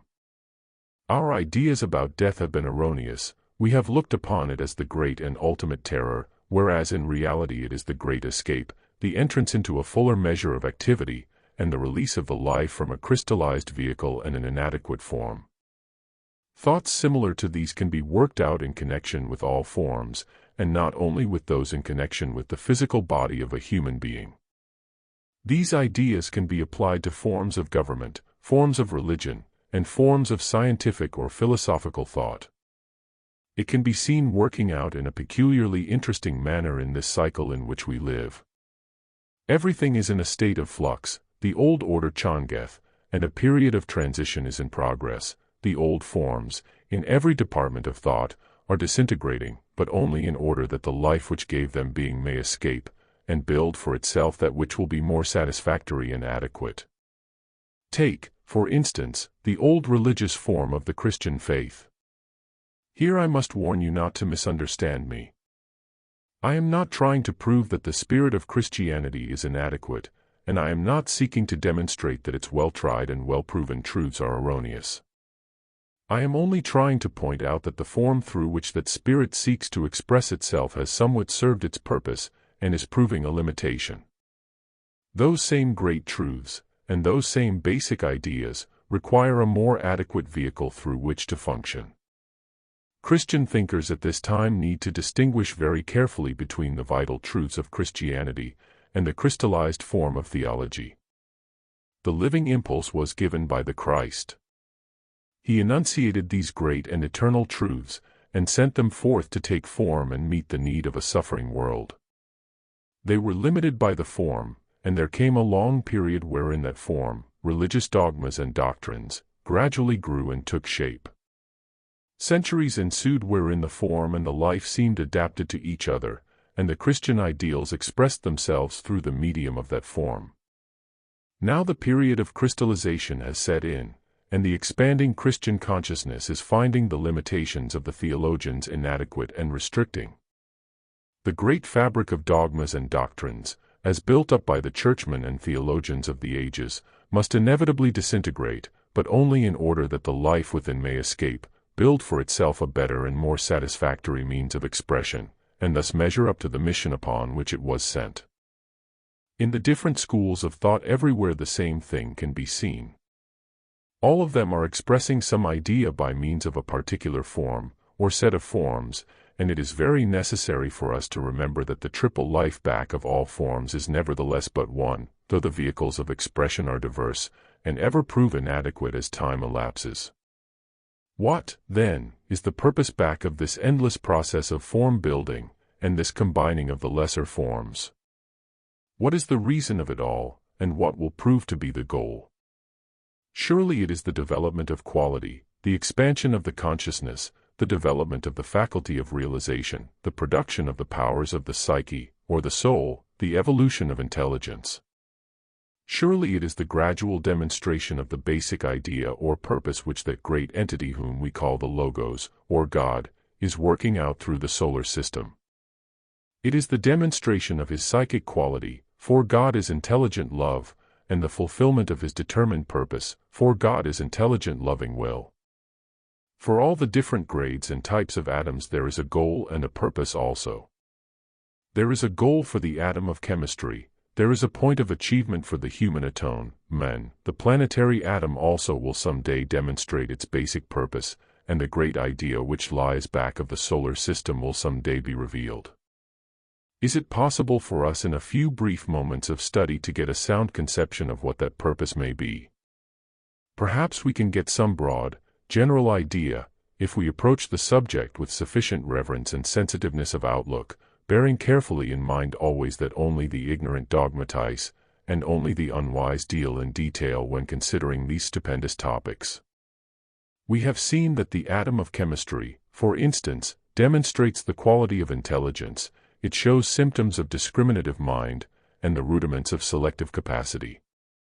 Thus the tiny life within the atomic form is demonstrating psychic quality. The atom is then built into all the different forms at varying times and stages, and each time it gains somewhat according to the force and life of the entity who ensouls that form, and preserves its homogeneity. Take, for instance, the atom that goes to the building of a form in the mineral kingdom. It shows not only discriminative selective mind, but elasticity. Then in the vegetable kingdom these two qualities appear, but a third is also found, which we might call sensation of a rudimentary kind. The initial intelligence of the atom has acquired something during the transition from form to form and from kingdom to kingdom. Its responsiveness to contact, and its general awareness have increased. When we come to the study of the evolution of consciousness, we can take this up in greater detail. All I am endeavoring to do tonight is to show that in the vegetable kingdom, forms built up of atoms show not only discriminative intelligence and elasticity, but also are capable of sensation, or of that which, in the vegetable kingdom, corresponds to emotion or feeling, emotion being but rudimentary love. Next we have the animal kingdom, in which the animal forms show not only all the above qualities, but to them is added instinct, or that which will some day blossom into mentality. Finally, we come to the human being, who shows all these qualities in far greater degree, for the fourth kingdom is but the macrocosm for the three lower. Man demonstrates intelligent activity, he is capable of emotion or love, and has added yet another factor, that of intelligent will. He is the deity of his own little system. He is not only conscious, but he is self-conscious. He builds his own body of manifestation, just as does the Logos, only on a tiny scale. He controls his little system by the great law of attraction and repulsion, as does the Logos, and he energizes it and synthesizes his threefold nature into a coherent unit. He is the three in one, and the one in three, just as is the Logos. There is a future for every atom in the solar system. Before the ultimate atom there lies a tremendous goal, and as the eons slip away, the life that animates that atom will pass through all the varying kingdoms of nature until it find its goal in the human kingdom. The idea might now be extended somewhat, and we might consider that great entity who is the informing life of the planet, and who holds all the different kingdoms of nature within his consciousness. May it not be possible that his intelligence, as it informs the totality of all groups and kingdoms, is the goal for man, the human atom? Perhaps as time progresses, the scope of his present realization may also be ours, and for his, as for all those great lives who inform the planets of the solar system, there may be the attainment of that tremendous reach of consciousness which characterizes that great existence who is the ensouling life of the solar system. May it not be true that among the different grades of consciousness, extending, for instance, from the atom of the chemist and physicist, up to the Logos of the solar system, there are no gaps, and no abrupt transitions, but there is ever a gradual expansion and a gradual evolution from one form of intelligent manifestation to another, and always the life within the form gains in quality by means of the experience. When we have built this idea into our consciousness, when it is apparent to us that there is purpose and direction underlying everything, when we realize that not a single thing occurs that is not the outcome of the conscious will of some entity, and that all that happens has a definite aim and goal, then we have the clue to ourselves, and to all that we see happening around us in the world. If, for instance, we realize that we have the building up and care of our physical bodies, that we have the control of our emotional nature, and the responsibility for the development of our mentality, if we realize that we are the energizing factors within our bodies, and that when we withdraw from those bodies they disintegrate and fall to pieces, then perhaps we have the clue to what the informing life of the planet may be doing, as he works through forms of every kind, continents, civilizations, religions, and organizations, upon this earth, to what has gone on in the moon, which is now a disintegrating form, to what is going on in the solar system, and to what will happen in the solar system when the Logos withdraws from that which is, for him, but a temporary manifestation. Let us now make practical application of these thoughts. We are living at this time in a period in which all the forms of thought seem breaking up, in which the religious life of the peoples is no longer what it was, in which dogma and doctrine of every kind come under criticism. Many of the old forms of scientific thought are likewise disintegrating, and the foundations of the old philosophies seem to be shaken. Our lot is cast in one of the most difficult periods of the world's history, a period which is characterized by the breakup of nations, the smashing of old relationships and ties, and the apparently imminent disruption of civilization. We need to encourage ourselves by remembering that all this is occurring just because the life within those forms is becoming so strong that it finds them a prison and a limitation, and we must recollect that this transition period is the time of the greatest promise that the world has ever seen. There is no room for pessimism and despair, but only for the profoundest optimism. Many today are upset and distraught because the foundations seem to be shaken, the carefully reared and deeply cherished structures of religious thought and belief, and of philosophical findings seem in danger of falling, yet our anxiety exists simply because we have been too much engrossed with the form, and too much occupied with our prison, and if disruption has set in, it is only in order that the life may build for itself new forms and thereby evolve. The work of the destroyer is as much the work of God as that of the constructor, and the great God of destruction has to smash and rend the forms in order that the work of the builder may become possible, and the spirit able more adequately to express itself. To many of us these ideas may seem novel, fantastic, and untenable. Yet even if they are only hypotheses, they may prove interesting and give us a possible clue to the mystery. We see civilizations disrupted, we see the religious fabrics tottering, we see philosophy successfully attacked, we see the foundations of material science shaken. Yet, after all, what are civilizations? What are the religions? What are the great races? Simply the forms through which the great threefold central life, who informs our planet, seeks to express himself. Just as we express ourselves through the medium of a physical, an emotional, and a mental nature, so he expresses himself through the totality of the kingdoms of nature, and through the nations, races, religions, sciences, and philosophies, in existence at this time. As his life pulsates through every department of his being, we, as cells and atoms within that greater manifestation, follow each transition, and are swept along from one stage to another. As time progresses, and our consciousness expands, we shall enter more and more into a knowledge of his plan as he is working it out, and shall eventually be in a position to collaborate with him in his essential purpose. To sum up the central thought of this lecture, let us endeavor to realize that there is no such thing as inorganic matter, but that every atom is a life. Let us realize that all forms are living forms, and that each is but the vehicle of expression for some indwelling entity. Let us seek to comprehend that this is likewise true of the aggregate of all forms. Thus we have the clue to ourselves, and perhaps the clue to the mystery of the solar system. Lecture 4. The Evolution of Man, the Thinker. This is the fourth in the series of talks which we have had the past month, and perhaps by means of them we have been able to get an idea of one of the fundamental principles which underlie evolution, and which can be seen working out in the solar system.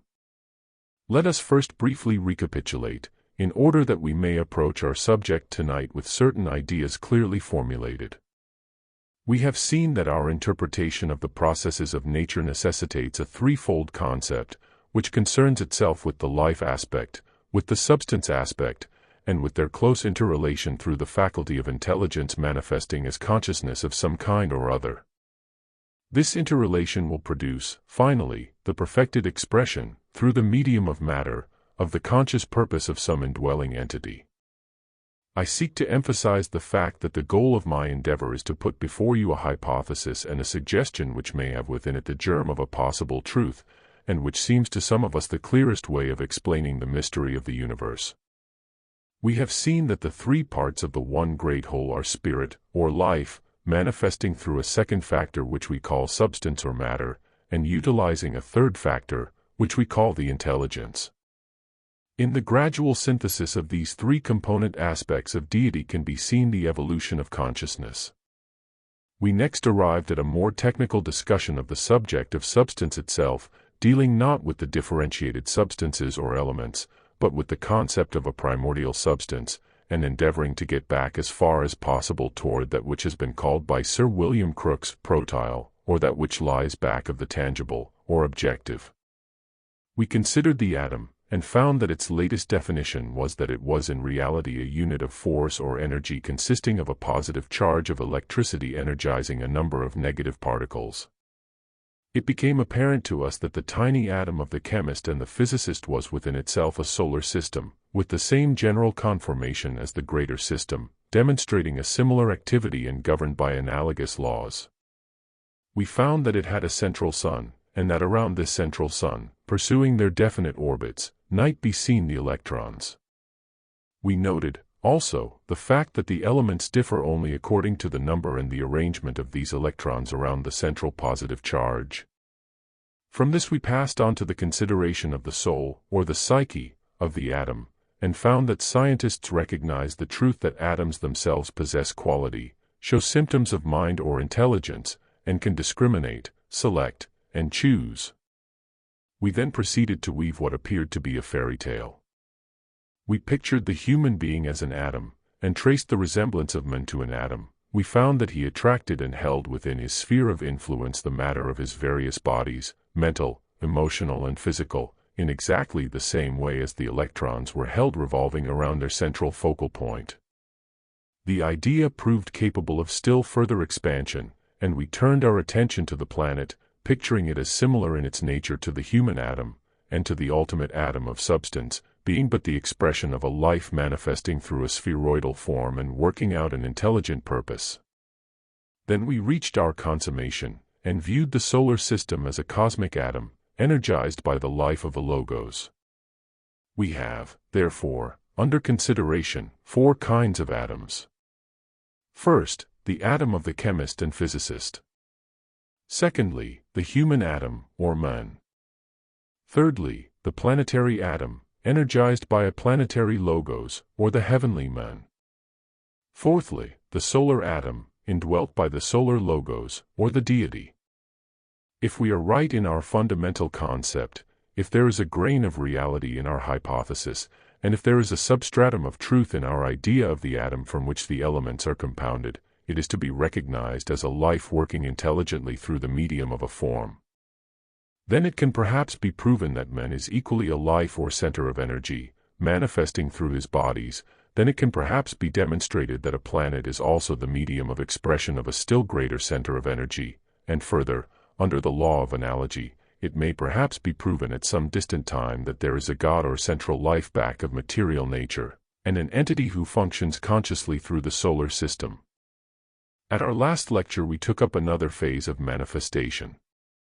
We studied the atom itself, and considered it as it entered into relationship with other atoms, and through their mutual coherence formed groups or congeries of atoms.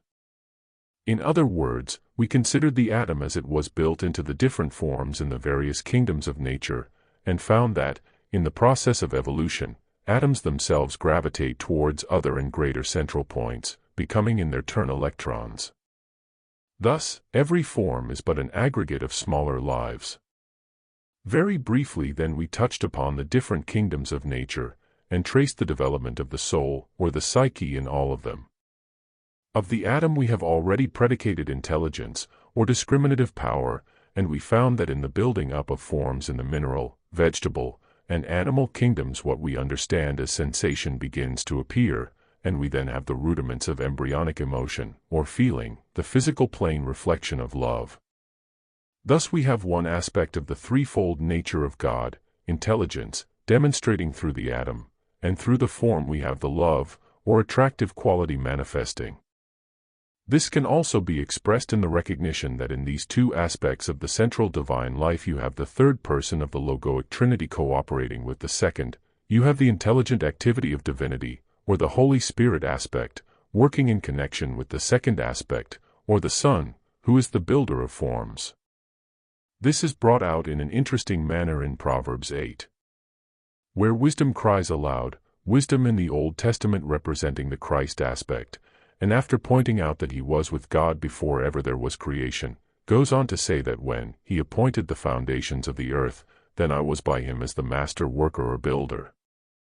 Students would do well to study this chapter in connection with the ideas that we are here formulating, being careful to ascertain the exact translation. We now come to the consideration of our subject for tonight, that of the evolution of man, the thinker. We shall see that in man comes in another aspect of divinity. Browning, in Paracelsus, covers the subject that we have been considering in a most interesting manner, summing it up as follows. Thus he, God, dwells in all. To men, the consummation of this scheme. Of being, the completion of this sphere.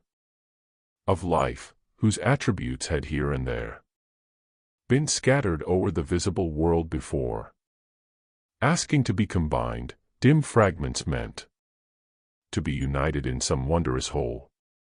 Imperfect qualities throughout creation, suggesting some one creature yet to make. Some point where all those scattered rays should meet. Convergent in the faculties of men.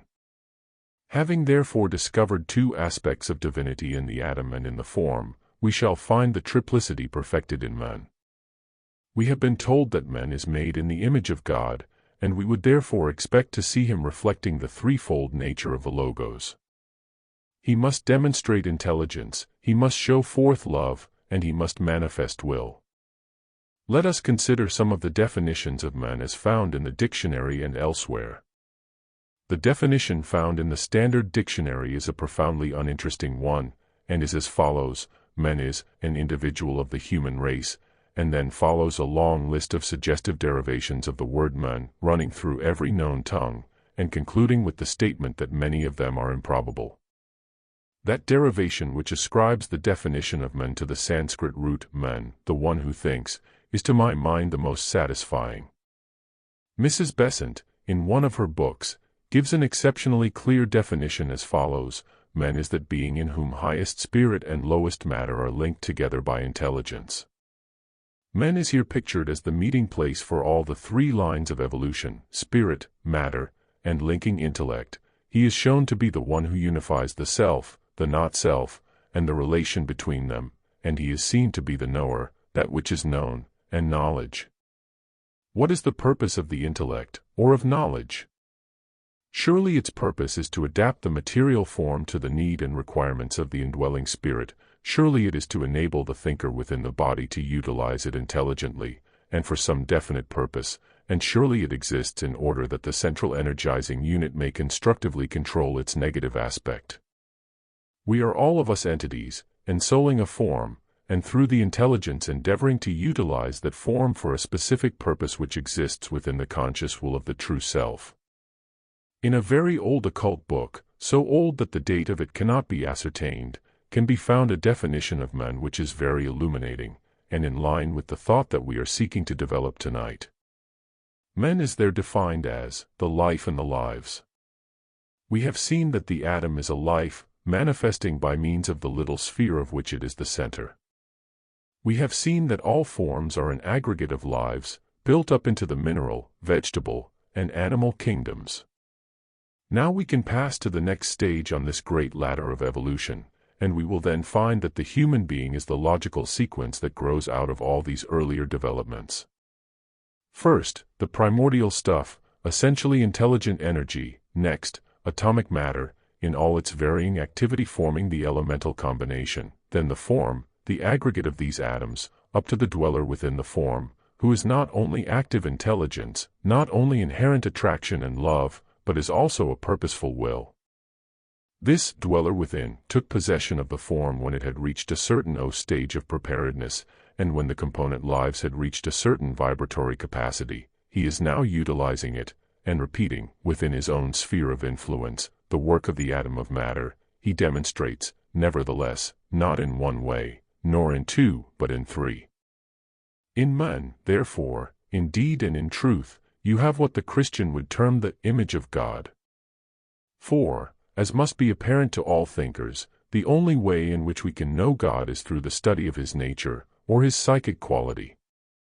We know that God is intelligence, we know that he is love, or the great attractive force of the solar system, and we know that he is the great will or purpose back of all manifestation.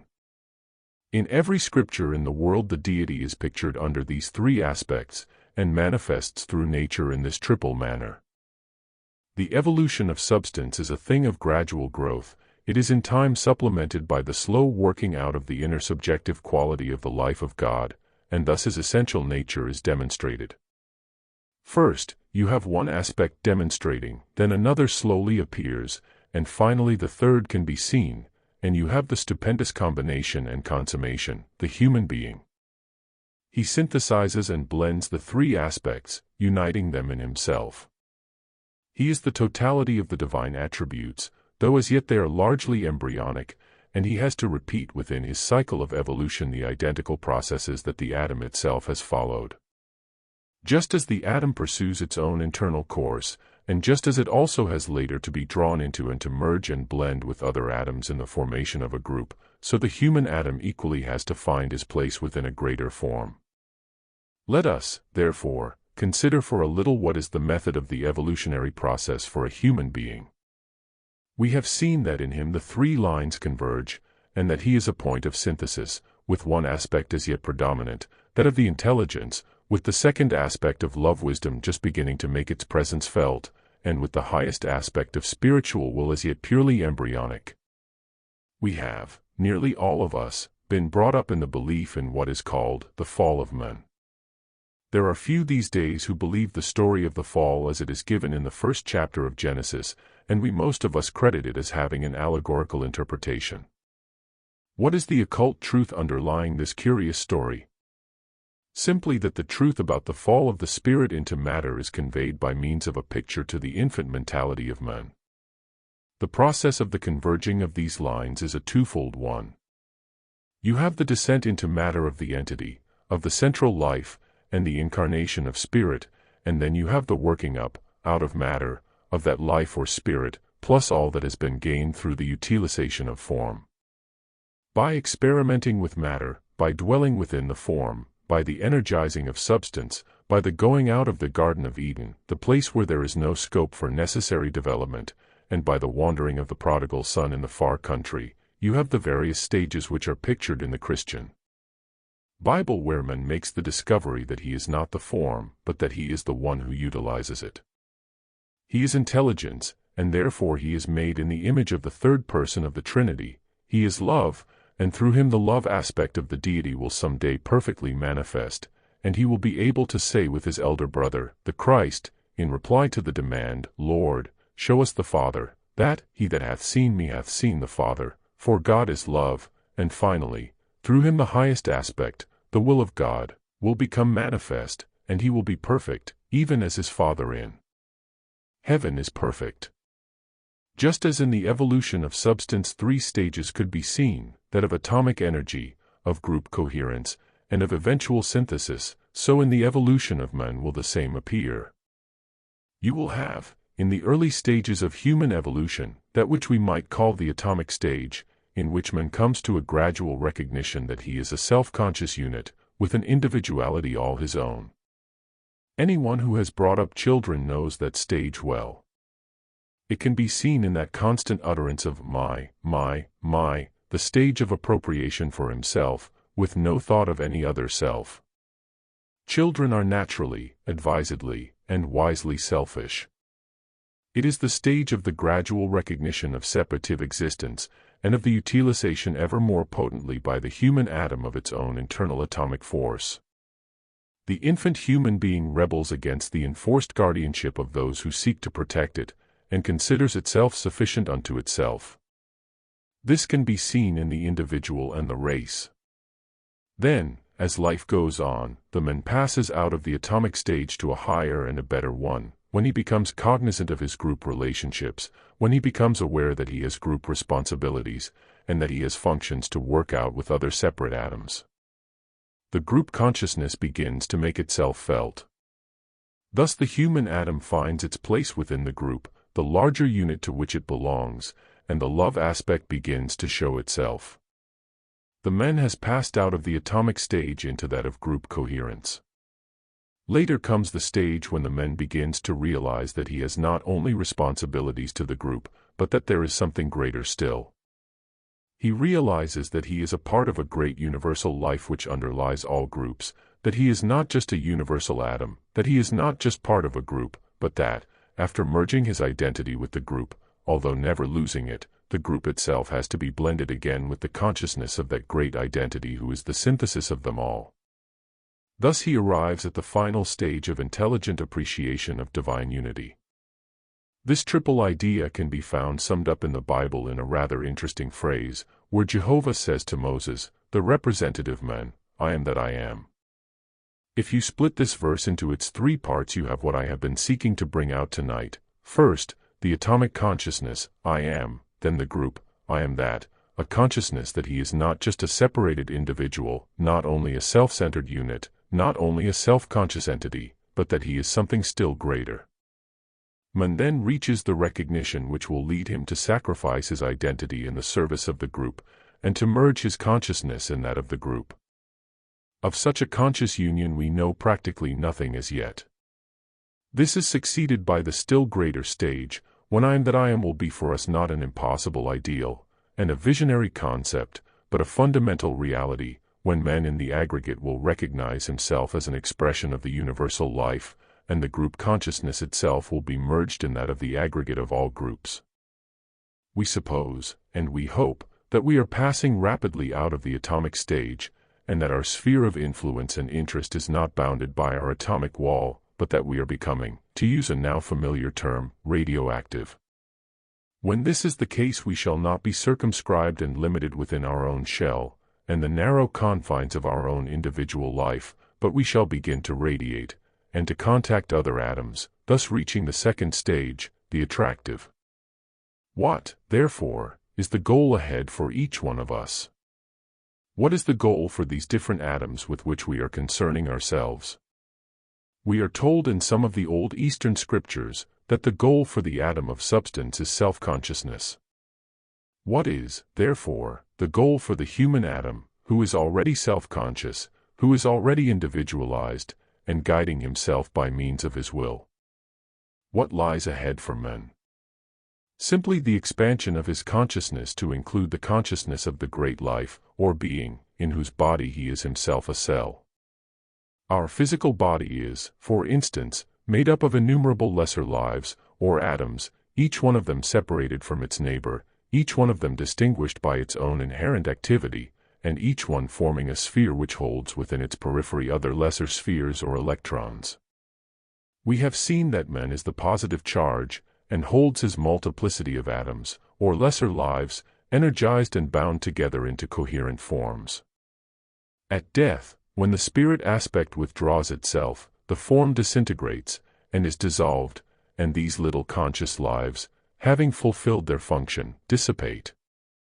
The consciousness of the atom within the body is a very different thing to the consciousness of a man, and this we can realize with very little thought.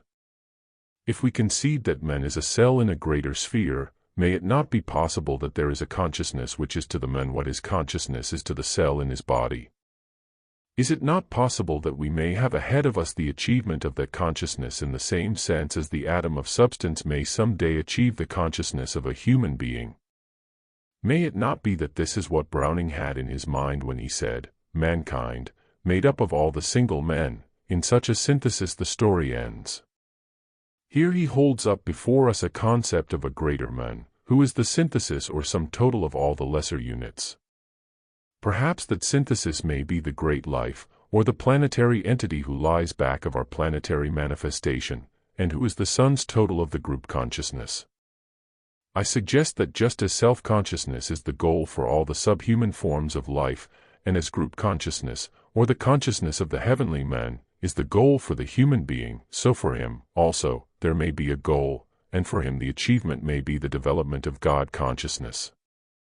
So for him comes the struggle to evolve the realization which is that of the solar logos.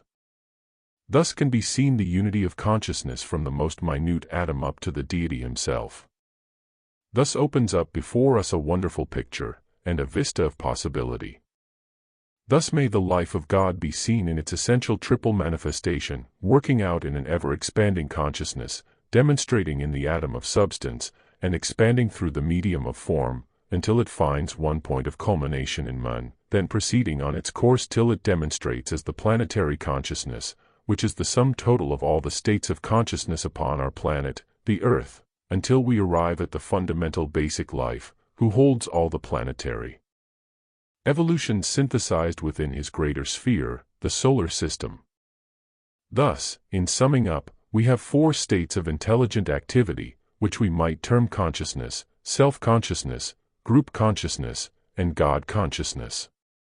These demonstrate through four types of atoms: first, the chemical atom and all atomic forms; secondly, the human atom; then, the planetary atom; and finally the all-encompassing solar atom.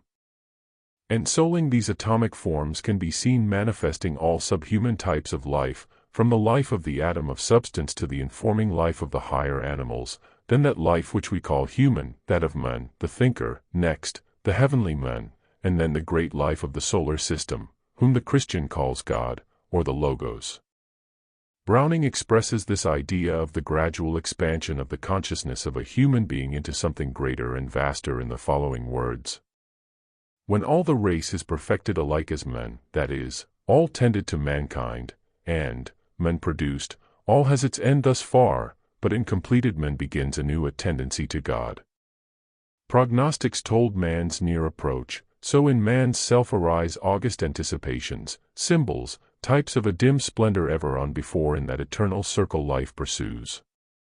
For men begin to pass their nature's bound, and find new hopes and cares which fast supplant their proper joys and griefs. They grow too great for narrow creeds of right and wrong, which fade before the unmeasured thirst for good, while peace rises within them ever more and more. Such men are even now upon the earth serene amid the half-formed creatures round who should be saved by them and joined with them. Lecture 5. The Evolution of Consciousness. Last week we studied, very inadequately, the evolution of man, the thinker, the tenant of the bodies, and the one who uses them during the cycle of evolution. We saw that he was the summation of the evolutions which had preceded him. We led up to our study of that evolution in 2 previous lectures in which we considered first the substance, or atomic matter prior to its building up into a form, or the tiny atom before it was incorporated in a vehicle of some kind. Then we studied the building of forms by means of the great law of attraction, which gathered the atoms together, causing them to cohere and vibrate in unison, and thus producing a form, or an aggregation of atoms. We came to the recognition that in atomic substance we had one aspect of the Godhead, of the deity, and of the central force or energy of the solar system, manifesting under the aspect of intelligence, and we saw that in the form aspect of nature another quality of the deity became manifest, that of love or attraction, the cohesive force which holds the form unified. Then we studied the human being, or man, and noted how in him all the 3 divine aspects met, and recognized man as a central will manifesting through a form composed of atoms, and demonstrating the 3 qualities of God, that of intelligence, of love wisdom, and of will or power. Today we are stepping out of the matter aspect of manifestation which we have been dealing with in the previous lectures, into the consideration of the consciousness within the form. We have seen that the atom may be regarded as the central life, manifesting through a spheroidal form, and showing the quality of mind, but the human atom may also be considered as a central positive life, utilizing a form and demonstrating the different qualities we have enumerated, and then we said that, if we were right in our hypothesis about the atom, if we were right in considering the human being as an atom, then we might extend this primary conception to the planet, and say that within the planetary atom there is a great life, manifesting through a form, and showing specific qualities whilst working out a specified aim, and we extended the same concept also to the great sphere of the solar system, and to the deity who indwells it.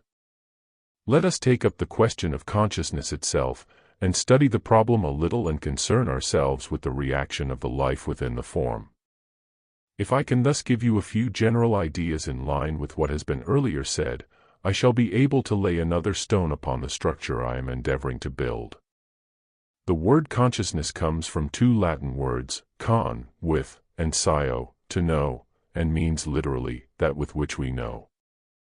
If you take a dictionary and look up this word you will find it defined somewhat as follows: the state of being aware, or the condition of perceiving, the ability to respond to stimuli, the faculty of recognizing contacts, and the power to synchronize vibration.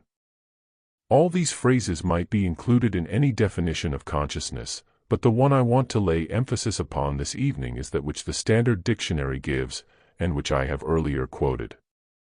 The average thinker who takes up the majority of the textbooks dealing with this subject is apt to find them very confusing, for they divide consciousness and the state of being aware into numerous divisions and subdivisions, until one is left in a state of complete bewilderment. Tonight we will only touch upon 3 types of consciousness, which we might enumerate as follows: absolute consciousness, universal consciousness, and individual consciousness, and of these 3 it is only possible, really, to define 2 in any way with clarity. Absolute consciousness, to the ordinary thinker, is practically impossible of recognition. It has been defined in one book as that consciousness in which everything is, the possible as well as the actual, and concerns everything that can be possibly conceived of as having occurred, or occurring, or going to occur. This is, possibly, absolute consciousness, and from the standpoint of the human being is the consciousness of God, who contains within himself the past, the present, and the future. What, then, is universal consciousness?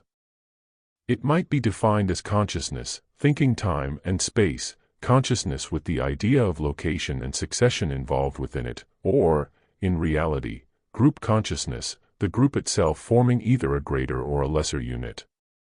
Finally, individual consciousness may be defined as just as much of the universal consciousness as a separated unit can contact and can conceive of for itself. Now, to understand these vague expressions, absolute, universal, and individual consciousness, it might be helpful if I endeavored somewhat to illustrate. It might be done as follows. In our earlier lectures we have seen that we must consider the atom in the human body as a little entity, a tiny, intelligent life, and a microscopic, active sphere. Now taking that little cell as our starting point, we may get, by its means, some concept of what these three types of consciousness are, by viewing them from the standpoint of the atom and man.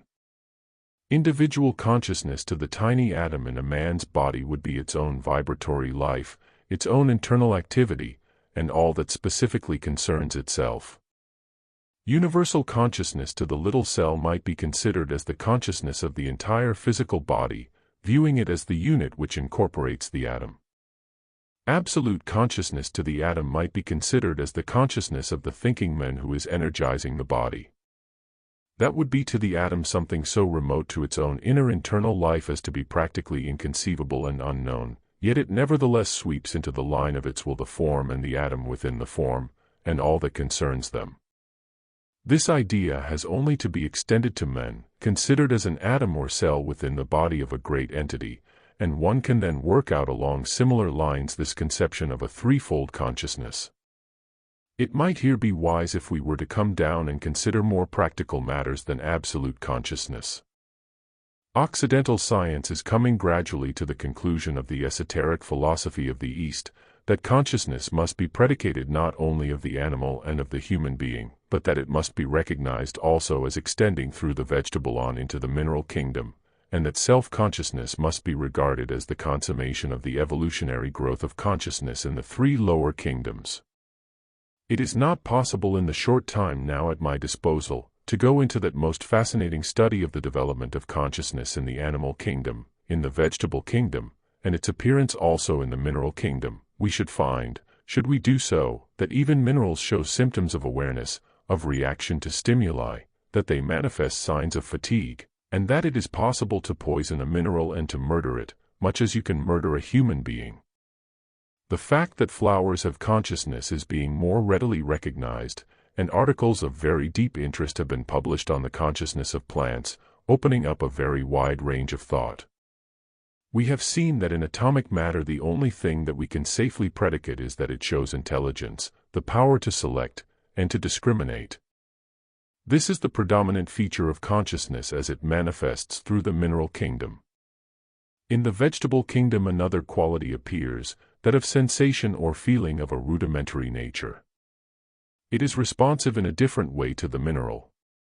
In the animal kingdom a third reaction appears. Not only is the animal showing signs of sensation in greatly increased degree to the similar response in the vegetable kingdom, but it also shows signs of intellect, or embryo mind. Instinct is a recognized faculty of all animal units, and the word comes from the same root as the word instigate. When the power to instigate begins within any animal form, it is a sign that an embryo mentality is beginning to manifest. In all these kingdoms you have different grades and types of consciousness showing themselves, whilst in man you have the first symptoms of self-consciousness, or the faculty in man whereby he becomes aware that he is a separated identity, that he is the indwelling impulse within the body, and the one who is in process of becoming aware by means of these bodies.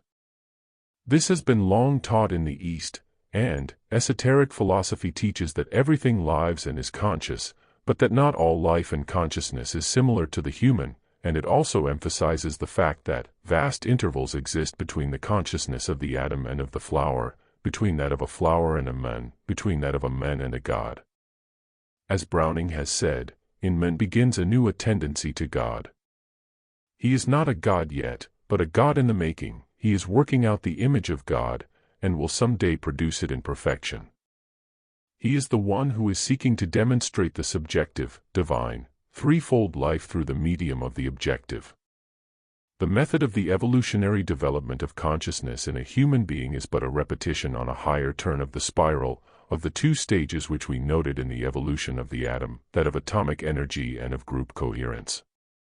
In the world at present can be seen the human family at the atomic stage of manifestation, leading on to a goal not yet achieved, the group stage. If there is one thing apparent to all of us who are in any way interested in the faculty of awareness, and who are in the habit of noting that which passes around us, it is that of the different grades of mentality which we meet everywhere, and the different types of consciousness among men.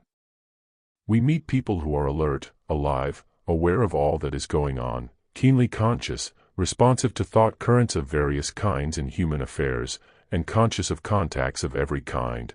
Then we meet people who seem to be asleep. There is apparently so little that interests them, they seem utterly unaware of contact. They are yet in a stage of inertia, and are not capable of responding to much outer stimuli. They are not mentally alive.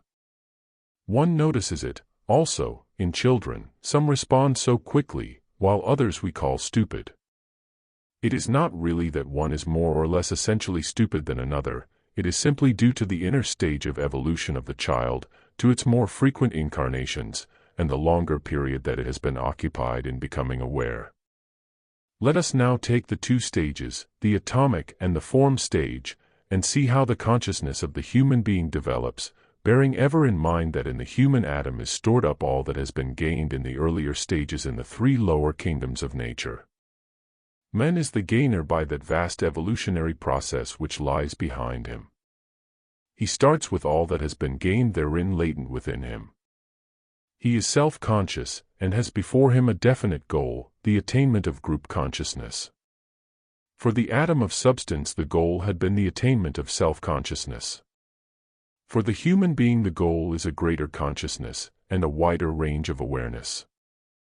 The atomic stage which we are now considering is, for us, a peculiarly interesting one, because it is the stage in which the majority of the human family find themselves. In it we pass through the period, a most necessary one, of self-centeredness, that cycle in which the man is principally concerned with his own affairs, with that which primarily interests him, and lives his own intense, internal, vibratory life. For a long period back of us, and perhaps at the present stage, for I do not believe that many of us would feel insulted if we were not regarded as having attained perfection, or having achieved the goal, we are most of us intensely selfish, and only mentally interested in the things that are going on in the world, and then probably because our hearts are touched, and we do not like being uncomfortable, or we are interested because it is the fashion, and yet, in spite of this mental attitude, our whole attention is focused upon the things which concern our own individual life. We are in the atomic stage, intensely active in connection with our own personal problems.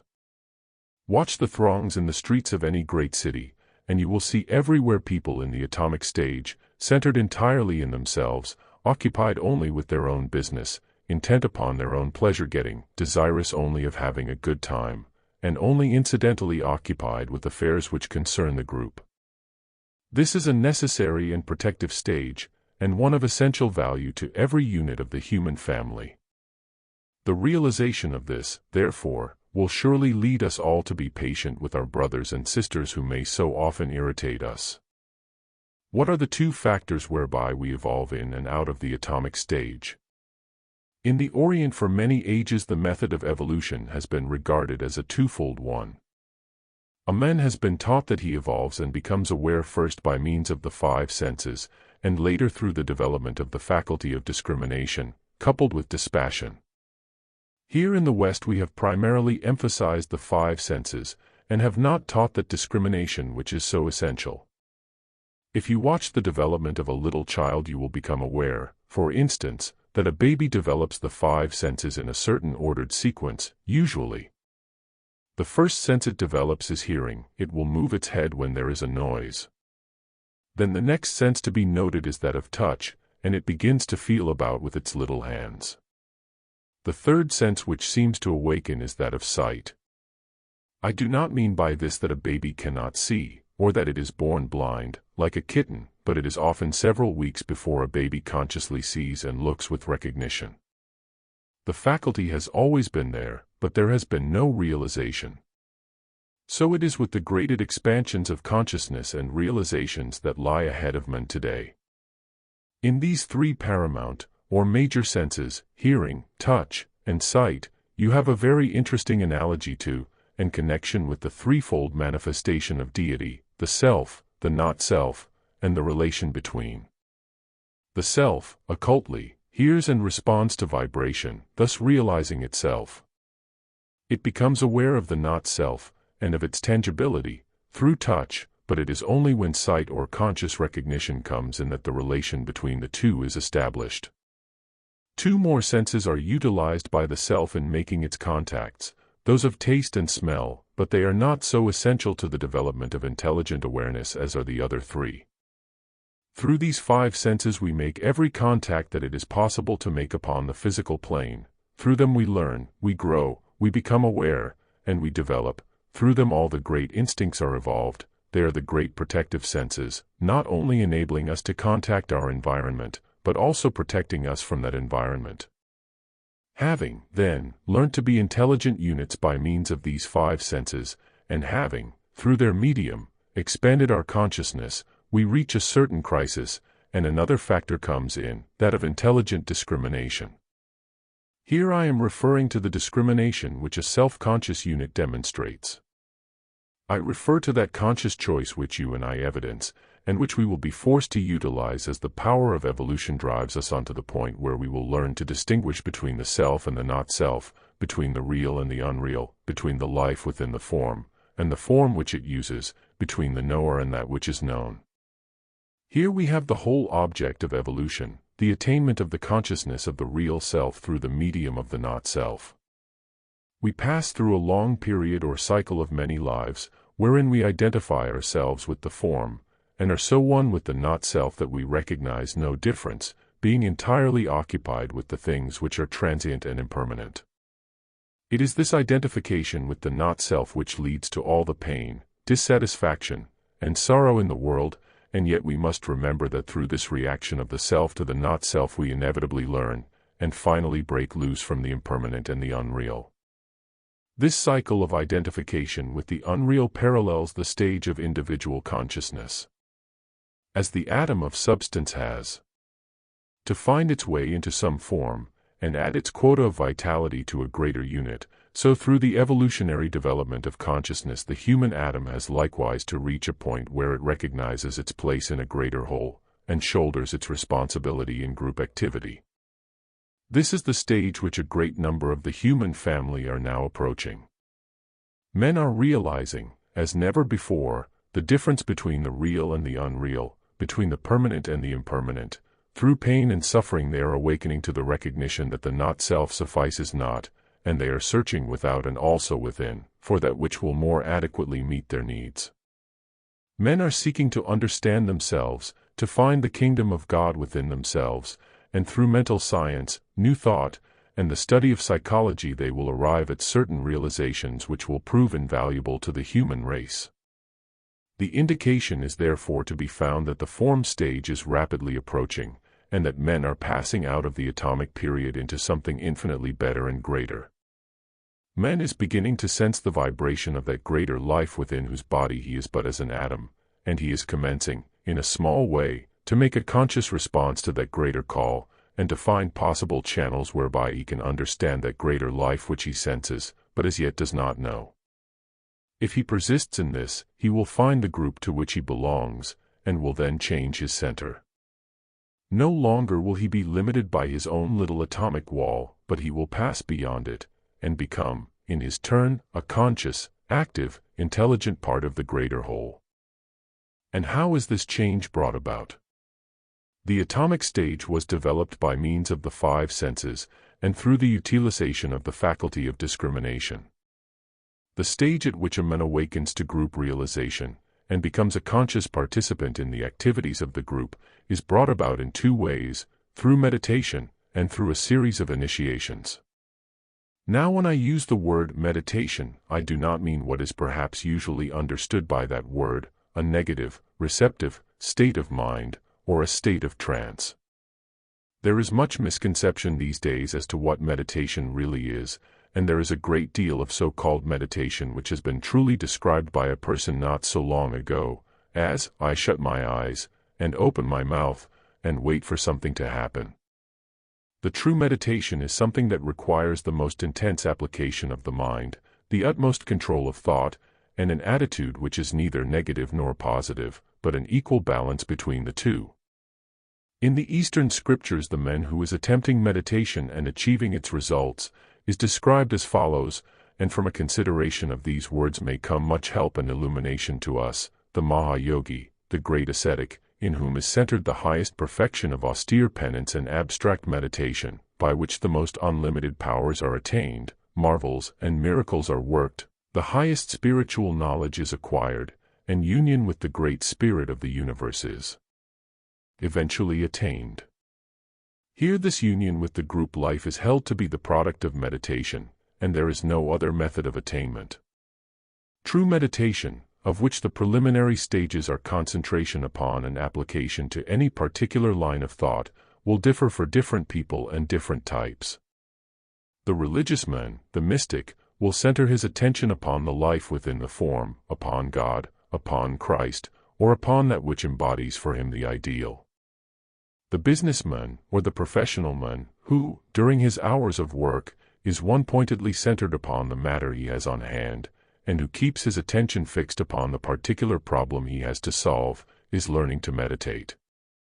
Later on, when he comes to the more spiritual aspect of meditation, he will find that he has covered the hardest part of the road. The person who is reading a difficult book, and reads with the full force and power of his brain, getting at that which lies behind the written word, may be meditating as much as it is possible for him to meditate at this time. I say this for our encouragement, because we live in a cycle in which books about meditation are written, and many schools of meditation are found. All of them embody some aspect of the truth, and may be doing much good, but they may not embody that which is best for any particular individual. We need to find our own way of concentrating, to ascertain our own method of approach to that which lies within, and to study for ourselves this question of meditation. I would like here to sound a word of warning.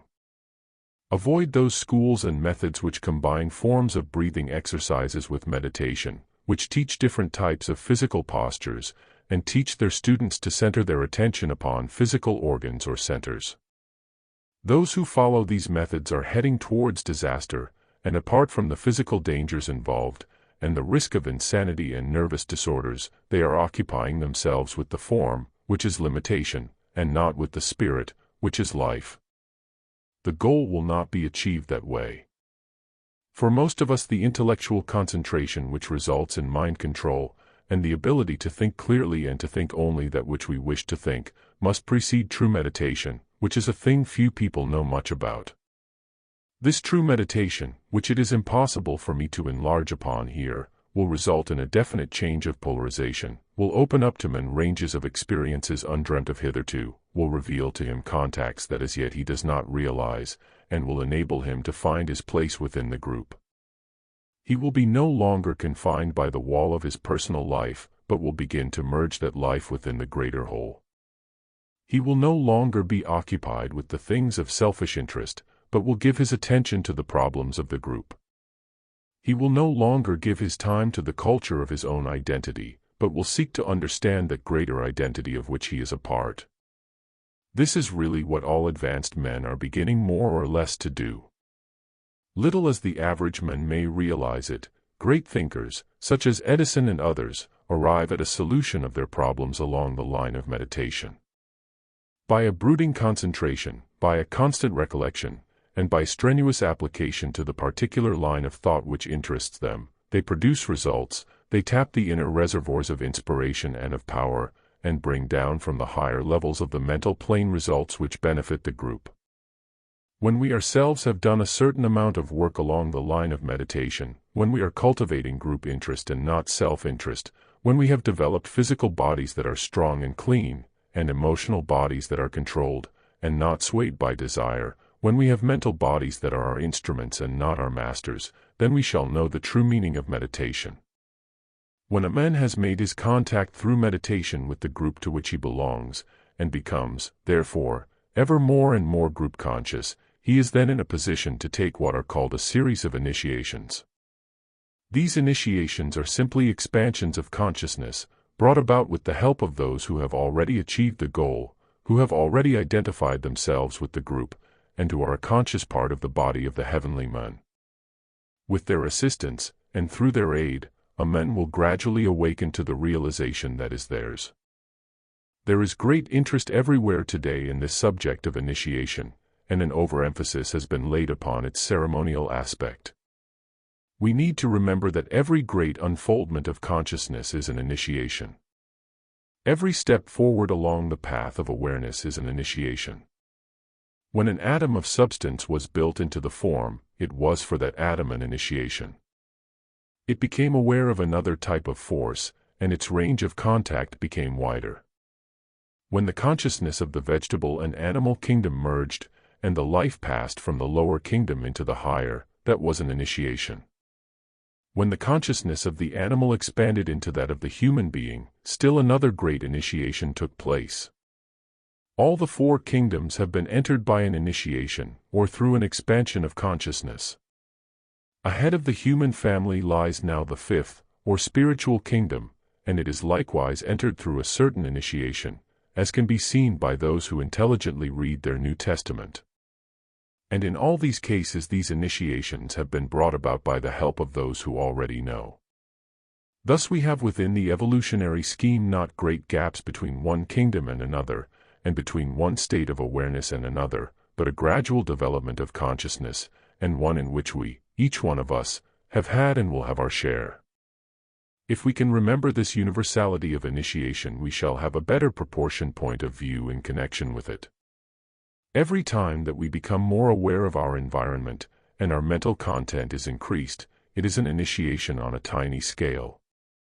Every time our horizon widens, and we think and see more broadly, it is an initiation, and herein to us lies the value of life itself, and the greatness of our opportunity. One point I wish to make here is this: every initiation has to be self-initiated. That final stage when definite help is brought to us from outside sources is not achieved because there are great beings anxious to help us, who come to us where we are and seek to lift us. It comes to us because we have done the necessary work, and nothing can stop it coming. It is our right.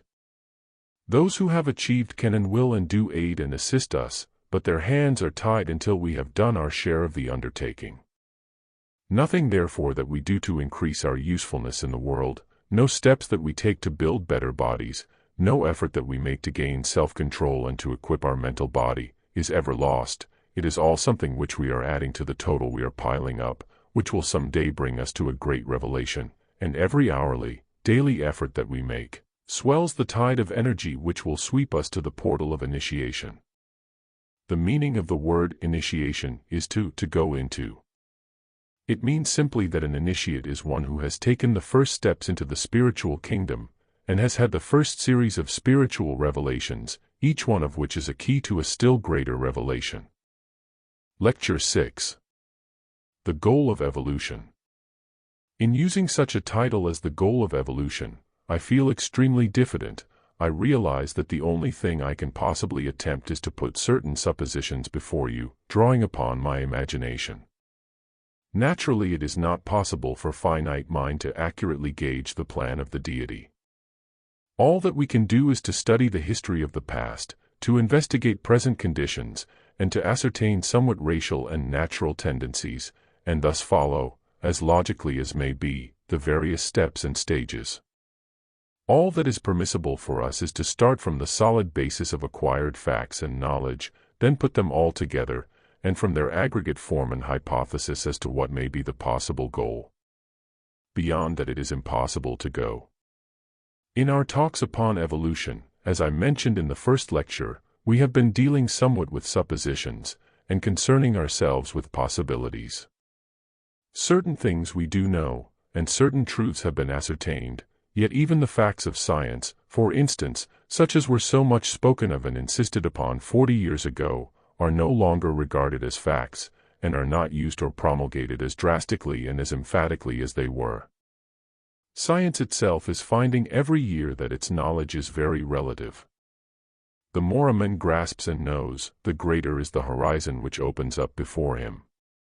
Scientists are now venturing into what are the subtler planes of matter, and therefore into the realms of the unproven, and we should remember that, up till the present, science has refused to admit their existence. We are passing beyond the sphere of what has been called solid matter, into such realms as are inferred when we speak about centers of energy, negative and positive force, and electrical phenomena, and the emphasis is being laid more and more upon quality rather than upon what has been called substance. The further we look ahead, the wider our speculations become, and the more we attempt to account for telepathic, psychic, and other phenomena, the more we shall trespass into the realm of what is now the subjective and the subconscious, and the more we shall be forced to express ourselves in terms of quality or of energy. If we succeed at all in accounting for that which is unusual, for that which is as yet inexplicable to us, and in ascertaining the reality of the occult, we shall bring about a condition which might almost be called paradoxical. We shall gradually make the subjective the objective. Let us again briefly sum up the substance of the talks we have had during the past few weeks, and thus start with our ideas clarified. We dealt first with the atom of substance, and found that that atom was a center of force, that it was of electrical origin, being the conjunction of a form of negative and positive energy, and that it showed psychic quality. We found it demonstrating selective capacity and discrimination.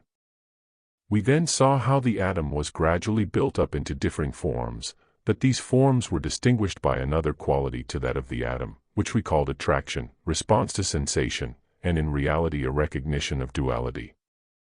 In these two, the atom, and the form composed of atoms, we had two of the aspects of the Godhead manifested.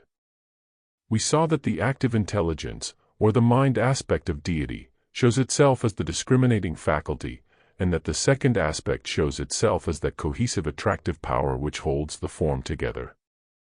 Next we found that man is the summation of the two previous developments of the divine life, combining atomic substance into form, whilst manifesting a third factor, that of intelligent purpose or will. That central will is the real man, the spiritual entity, who uses the form for purposes of his own. Man therefore embodies all the three aspects of the Godhead, and is verily and in truth made in the image of God. He is a synthesis. The life of the third person in the Godhead, showing as intelligence, animates the substance of his bodies. The life of the second aspect, revealing that God is attractive love, is the force which builds up the atoms into the forms which he occupies, whilst he in essence is the will or spirit aspect. In him, therefore, pulsates the life of God the Father, God the Son, and God the Holy Spirit. Having traced the different lines of evolution until they meet in men, we proceeded to weave romances and to expand our ideas into something greater. We considered the sphere of the planet, and we said that it might perhaps be a logical hypothesis to posit that within that great atom, a planet, there might be, animating it and working through it, a life that is expressing itself in and through and by that planet. From the planet we leapt to the solar system, and we saw that, if it were logical to deduce such facts concerning the planet, it might be equally logical to say that the solar system is a cosmic atom, a vast spheroidal form, animated by a central life, which is working out, by means of that form, an ultimate purpose. Having therefore dealt with the atom of substance, with the human atom, with the planetary atom, and with the cosmic atom, we left the discussion of the objective side of manifestation, and our speculations as to the nature of that which indwelt the form, and proceeded in our lecture last week to take up the subject of consciousness, of the evolution of the life within the form, and of the contacts made by means of it. We said that for each of these atoms there was a specific goal, that for the atom of substance there was the goal of self-consciousness, that all forms are conscious, but that all forms are not self-conscious, and that between man and the animal there was a profound distinction marking the difference between consciousness and that self-consciousness which becomes possible when the spirit or will aspect of divinity indwells the form. For men there is a still greater consciousness or realization to be achieved, which we call group consciousness. Logically, then, we had to predicate for the planetary deity of our Earth a further stage of unfoldment which we called God consciousness, or the realization of that life which informs the entire sphere of the solar system, which is the goal for the planetary spirit. Finally, we saw that there may be a still vaster stage of realization to be compassed by the solar logos, functioning through his solar system along some cosmic line inconceivable to us. The subject that I am going to consider now is one that affects us very closely, namely, the attainment by men of that group consciousness which is his goal, and the expansions of his little consciousness until it measures up to that greater one which enfolds it. You will remember that in trying to explain the difference between self-consciousness, group consciousness, and God consciousness, I illustrated it by pointing out that in the little atom of substance in the physical body, that tiny centralized life which goes to the constitution of the human form, we had a correspondence to the self-consciousness of the human being, that the life of the physical body, considering it in every one of its departments as a whole, is to that little self-contained cell what group consciousness is to us, and that the consciousness of the real man, the informing entity within the body, is to that atom what God consciousness is to us, as inexplicable and as far removed. If we can extend this concept of the atom in our body and its relation to man, the thinker, to the human atom, regarding it as a unit within a still greater body, we may get an understanding of the radical difference between these three rays of consciousness. There is a very interesting analogy between the evolution of the atom and of man, and I presume therefore of the planetary deity and the solar logos, in the two methods of unfoldment that are followed. We have seen that the atom has its own atomic life, and that every atom of substance in the solar system is likewise a little system in itself, having a positive center, or central sun, with the electrons, or the negative aspect, revolving in their orbits around it. Such is the internal life of the atom, its self-centered aspect. We noted, too, that the atom is now being studied along a newer line, that of radioactivity, and it is becoming apparent that in many cases there is an active radiation going on.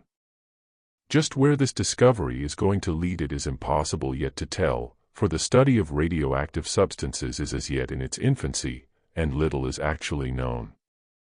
Much of the earlier teaching of physical science has been revolutionized by the discovery of radium, and the more scientists find out, the more it becomes apparent, as they themselves realize, that we are standing on the threshold of very great discoveries, and are on the eve of profound revelations. In the human being, as he evolves and develops, these two stages can equally be seen. There is the early, or atomic stage, in which a man's whole center of interest lies within himself, within his own sphere, where self-centeredness is the law of his being, a necessary protective stage of evolution. He is purely selfish, and concerned primarily with his own affairs. This is succeeded by a later stage, in which a man's consciousness begins to expand, his interests begin to lie outside his own particular sphere, and the period arrives in which he is feeling for the group to which he belongs. This stage might be viewed as corresponding to that of radioactivity. He is now not only a self-centered life, but he is also beginning to have a definite effect upon his surroundings. He is turning his attention from his own personal selfish life, and is seeking his greater center. From being simply an atom he is, in his turn, becoming an electron, and coming under the influence of the great central life which holds him within the sphere of its influence. If this is so, we shall have analogous stages transpiring within the life of the planetary deity, and this perhaps would account for various vicissitudes and happenings upon the planet. Often we consider the affairs of the world as due to human activity. The World War, for instance, is frequently regarded as the result of human mistakes and frailties. Perhaps this is so, for undoubtedly economic conditions and human ambitions may have been very largely concerned in bringing it about, but perhaps, also, it may have been partly due to the working out of the purpose of the great central life, whose consciousness is not as yet our consciousness, who has his own plans and purposes and ideals, and who, perhaps, also makes his experiments with life. On his vaster scale, and on his own high level, this planetary spirit is learning to live, is learning to contact, and is likewise expanding his consciousness. He is himself at school, just as you and I are at school. So, again, it may be with the solar system, and so with events of such magnitude that they escape our ken altogether. Perhaps there are occurrences within the solar system which may be due to the working out of the plans of the deity or logos, that central life who is the energizing source of all there is within the solar system. I do not know, but it makes an interesting line of thought for us, and it does no harm to speculate if the effect is to give us a broader vision, a wider tolerance, and a greater and wiser optimism. Having seen that the two stages of atomic activity and radioactivity characterize the evolution of all atoms in the solar system, let us now see what are the different developments which may be expected as the consciousness within the human atom evolves. I should like to center our attention upon this human type of consciousness, as it is the central evolution in the solar system. When the three aspects of the divine life are brought together, the indwelling life, or spirit, the material form, or substantial vehicle, and the factor of intelligent activity, certain specific results will eventuate. We shall have the gradual working out of consciousness of a particular kind, the development of psychic quality, the effect of the subjective life upon the material form, the utilization of the form for certain specific ends, and the attainment by the indwelling entity of certain qualities. The true nature of the central life, be it God or man, will be manifested during a life cycle, whether solar or human. That is true of you and it is true of me. It is probably true of the planetary logos, and if true of him, therefore also of a solar logos. Let us try, if we can, to follow some of the different developments in connection with our four types of atoms, the atom of substance, the human atom, the planetary atom and the cosmic atom. One of the first and most important developments will be conscious response to every vibration and contact, that is, the ability to respond to the not-self on every plane. Let me illustrate. I could go down to certain halls in this city, and gather together an audience composed of the unskilled laborers and illiterates. I could talk to them, and repeat what I have been saying this evening, and get no response whatever. Yet I could go down and give them a talk such as I gave 10 years ago, along strictly evangelical or gospel lines, and meet with a rapid reaction. Here the question of right or wrong does not enter in, but simply the difference in the ability of different grades and types of men at different stages of evolution to respond to contact and vibration. It simply means that certain people are at a stage where they can be reached by an emotional appeal, and dealt with along the line of their own personal salvation, being in the earlier atomic stage as yet. There is another stage which includes that, but which enables one to respond also to a more intellectual appeal, which gives one a certain amount of interest and satisfaction in such discussions as we have pursued, and which means investigation of those matters which concern the group, for instance. But both stages are equally right. We can look at this matter from another angle. It is quite possible for us to meet great people, wonderful men and women, and fail to be impressed by them. We might pass them by without recognizing them, and thus miss that which they have to give us. This happened in Palestine in connection with the Christ, 2,000 years ago. Why? Because we ourselves are not yet great enough to respond to them. There is something still lacking in us, so that we are unable to realize or feel their particular vibration. I have heard it said, and I think it is very true, that if the Christ were to come down upon earth again, and walk among men as he did before, he might live his life amongst us day after day and we would not notice anything so very different in him from the other good and unselfish people whom we know. We have not yet cultivated within ourselves the ability to respond to the divine in our brother. We usually see only that which is bad and coarse, and are cognizant principally of our brother's faults. We are insensitive, yet, to the best in people. Another development will be that we shall be able to function consciously on all planes of being. We function consciously now on the physical plane, and there are a few people who are able to function equally consciously on the next subtler plane, that which is called the astral plane, a word I very much dislike, as it conveys no real meaning to our minds, or the plane of the emotional nature, on which a man is active when out of the physical body, in the hours of sleep or immediately after death. Very few human beings can function on the mental plane in fully awakened consciousness, and still fewer upon the spiritual plane. The object of evolution is that we should consciously function, with full continuity of realization, upon the physical, emotional, and mental planes. This is the great achievement which will someday be ours. We shall then know what we do every hour of the day, and not for just about 14 hours out of the 24. At present we remain unconscious of where the real thinking entity is during the hours of sleep. We do not know what his activities are, nor the condition of his environment. Some day we shall utilize and employ every minute of every hour of every day. Another purpose of evolution is a threefold one, and it is that we should have purpose or will, love, and energy coordinated. That is not so as yet. We have much intelligent energy continuously displayed now, but it is very rare indeed to meet a person whose whole life is animated by a central purpose, which is followed unswervingly, and which is animated and instigated by love working through intelligent activity. The time is coming, however, when we shall have expanded our consciousness to such an extent, and be so active within ourselves, that we shall become radioactive. We shall then carry forward a definite purpose which will be the outcome of love, and attain our objective by means of the intelligence. This is all that God is doing, is it not? At our present stage of development, we are certainly intelligent, but as yet there is very little love. We may have a little love for those we contact or meet, and a greater love for our family and immediate friends, but we know practically nothing of group love. When group love is voiced for us by the great idealists of the race, it is nevertheless true that we have reached the stage where we can respond somewhat to it, and feel that it is something we should like to see realized. It is good to remember that the more we think along such definitely altruistic lines, the more we shall build up something of very great value, and develop by slow and laborious degrees the rudiments of a real group consciousness, which as yet lies far ahead for most of us. There are several other developments during the evolutionary process with which we might deal, and which are at present so far ahead that they are practically inconceivable unless we have the peculiar type of brain that can think somewhat abstractly.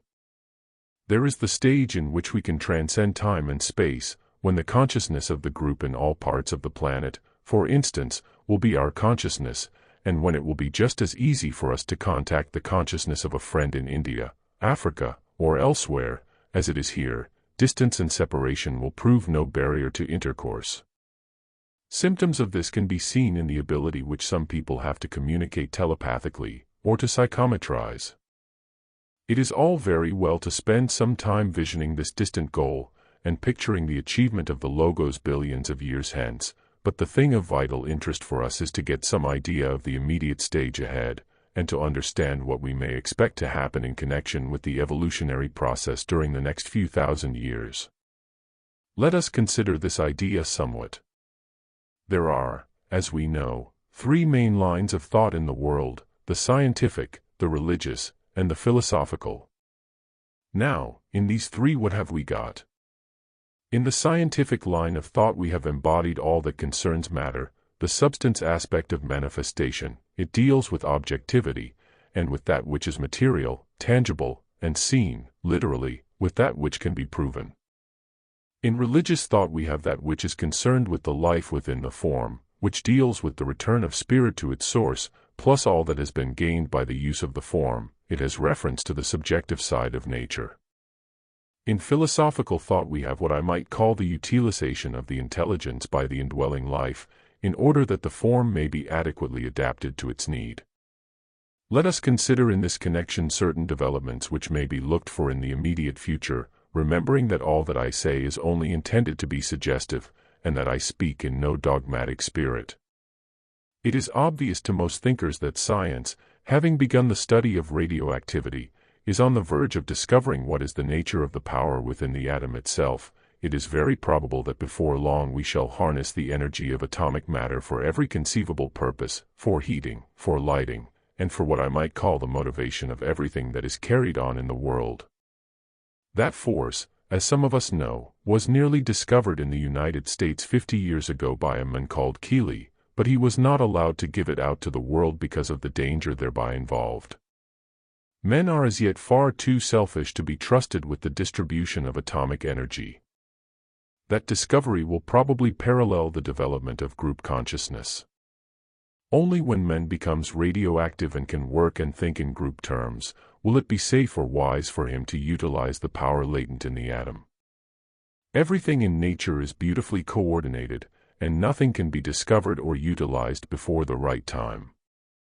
Only as man becomes unselfish will this tremendous power be permitted to pass into his hands. Nevertheless, we can, I believe, look to science to make tremendous strides in the comprehension of atomic energy. Then, paralleling the evolution of the human being again, we can look for men to dominate the air. There is a great vibratory sphere, or plane, in the solar system, called in some occult books the intuitional plane. It is called in the Eastern literature the Buddhic plane, and its symbol is the air. Just as man is beginning to find his way through the development of the intuition onto that plane now, so science is beginning to discover how to dominate the air, and as the intuition in man develops and grows, so will his control of the air be developed and grow. Another thing we can look for, and it is already being recognized somewhat, is the development of the ability to see in subtler matter. Everywhere there are children being born who see more than you or I can. I am here referring to something that is based purely on material grounds, and concerns the physical eye. I refer to etheric vision, which is seeing in the finer matter of the physical plane, or in that which is called the ethers. Much interesting work has been done along this line by students and scientists in California.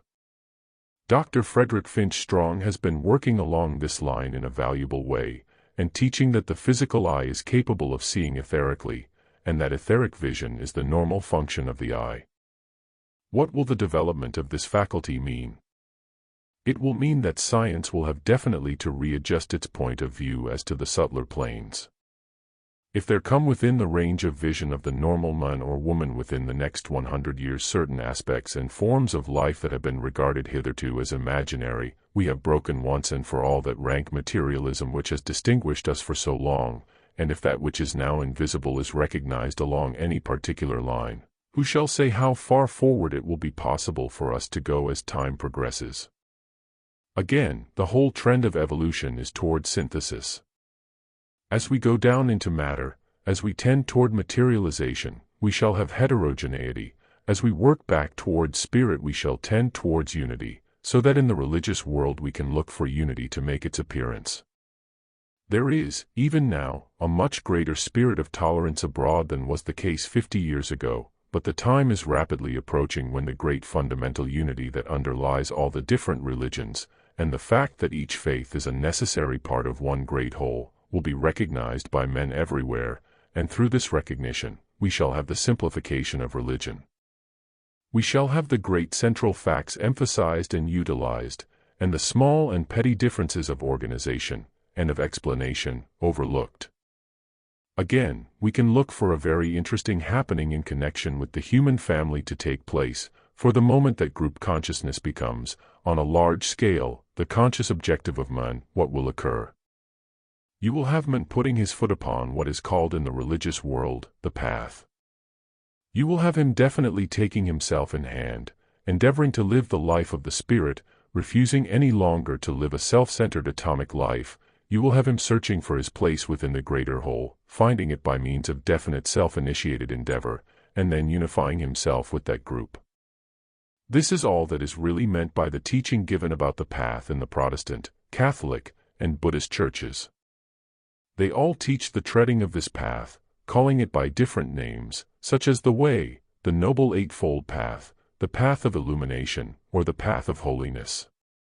Yet it is the one path, that which shineth ever more and more unto the perfect day. We can look, too, for the development of the power to think abstractly, and for the awakening of the intuition. As the great races have succeeded one another upon the planet, there has ever been an ordered, directed unfoldment of the powers of the soul, and a definitely planned sequence. In the third root race, the Lemurian, the physical aspect of man was carried to a high stage of perfection. Later in the great race which preceded ours, the Atlantean, and which perished in the flood, the emotional nature of man was developed. Then in the race to which we belong, the Aryan, or fifth race, the development of the concrete, or lower mind, is the goal, and this we are developing each decade. A few are also beginning to develop the power to think in abstract terms. When this is the case, we shall see more of that peculiar, interesting capacity which some people evince, and which we call the ability to be inspired. I am not here speaking of mediumship, nor do I mean mediumistic ability. There is nothing more dangerous than that which is usually meant by the term of medium. The average medium is a man of a negative, or receptive nature, and usually so loosely coordinated in his threefold nature that an extraneous force or entity can use his brain, his hand, or his body. It is quite a common phenomenon. Automatic writing, Ouija boards, and spiritualistic seances of a low order are rampant these days, and are driving thousands into insanity, or into nervous disorders. But there is something of which mediumship is simply a distortion, and this something is inspiration. To be capable of being inspired means that a human being has reached a stage in his evolution where he is consciously and positively under the control of his own higher self, the God within. That inner ruler, the real self, can, by definite contact, control his physical brain, and enable the man to make decisions, and to understand the truth, apart from the reasoning faculty altogether. This inner God can enable the man to speak, to write, and to pass on the truth without the use of the lower mind. Truth lies within ourselves. When we can contact our own inner God, all truth will be revealed to us. We shall be knowers. But this is a positive, not a negative thing, and means the putting of oneself in direct conscious alignment with one's ego, or higher self, and not the throwing open of one's personality to any passing entity or spook. This can be seen occurring now, occasionally, but it is not very often that the average man comes in contact with his higher self. Only in our moments of highest endeavor, only at the great crises of our lives, and only as the result of long discipline and strenuous meditation does this occur. But some day we shall govern our entire lives, not from the personal, selfish point of view, but from the point of view of the God within, who is a direct revelation of spirit on the highest plane. The final thing I seek to bring out tonight is that the goal for each one of us is the development of the powers of the soul, or of the psyche. This means that you and I are going to be psychics. But I am not using this word psychic as it is usually understood, nor in its everyday connotation. The psyche is, literally, the soul within, or the higher self, who emerges from out of the threefold lower self, as the butterfly emerges out of the chrysalis. It is that beautiful reality, which we are going to produce as the result of our life, or lives, down here. The true psychic powers are those which put us in contact with the group. The powers of the physical body, which we use every day, put us in contact with individuals, but when we have developed the powers of the soul, and have unfolded its potentialities, we shall be true psychics. Now what are those powers? All I can do tonight is to enumerate a few out of the many. One is the conscious control of matter. The majority of us control our physical bodies consciously, making them carry out our behests upon the physical plane. Some of us control our emotions consciously, but very few of us can control the mind.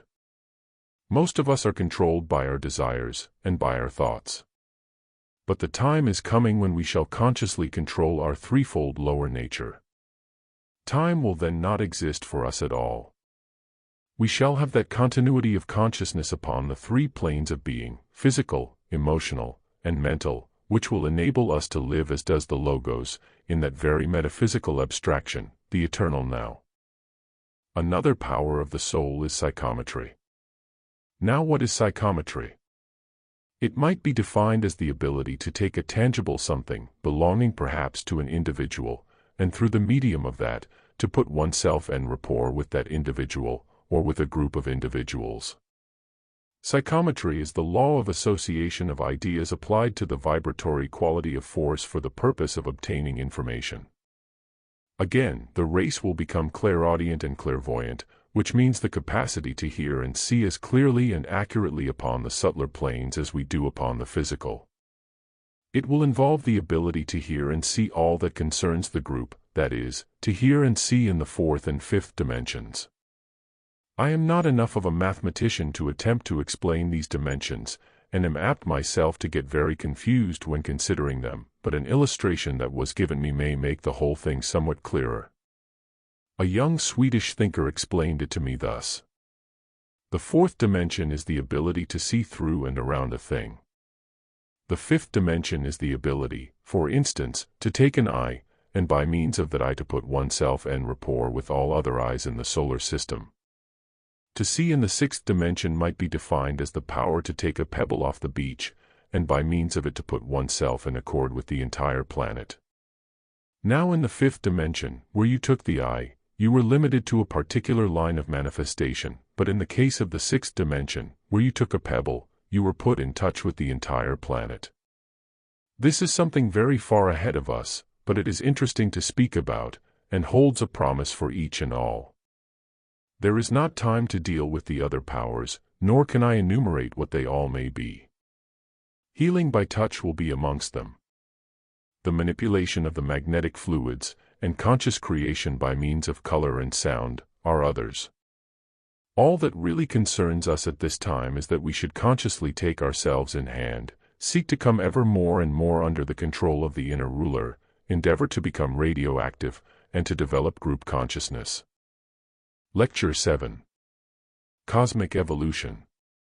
It might well be considered ridiculous for anyone to undertake to give a lecture on cosmic evolution, because, of course, it is a subject which neither I nor any other mortal knows anything about, and consequently we are utterly unable to express ourselves upon it. Nevertheless, there are certain deductions we can make under the law of analogy which may lead us to very interesting realms of thought.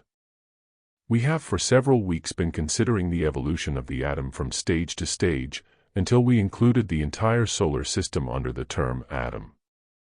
We studied first, along general lines, the atom of substance, then we studied the human atom, and later we applied what we knew about both these atoms to the still larger sphere, or atom, a planet, which we called a planetary atom. Then we extended the idea still further to the atom of the solar system, predicating it as having a position within a still greater whole. We studied 3 methods of evolution, or development, in connection with this subject. We considered the aspects which were evolved by means of these atoms, their qualities, or psychic nature, and we saw how in the atom of substance the only psychic quality we could postulate about it was the quality of intelligence. We passed on them to atomic forms, subhuman forms, and saw how the forms in the 2 kingdoms of nature, the vegetable and animal, demonstrated another quality of the deity, that of sensation, feeling, or embryo love and emotion. We found that in the animal kingdom also a third quality, that of rudimentary mind, began to show itself, and that when we arrived at the human atom, we had 3 aspects demonstrating intelligence, love, and a central will.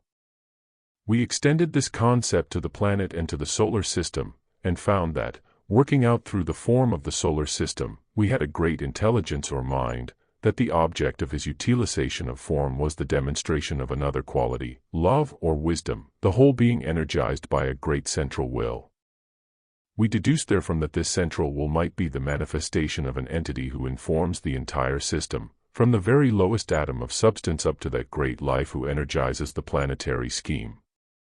Having laid down these fundamentals, we passed on to the consideration of the evolution of the conscious life within the atomic form, finding that a higher type of consciousness is consistently evolved by each atom, that the human consciousness is distinguished from all other lower forms in that it is self-conscious, that man is an intelligent will, consciously performing every action, becoming aware of his surroundings, and working out a definite line of activity with a specific objective in view.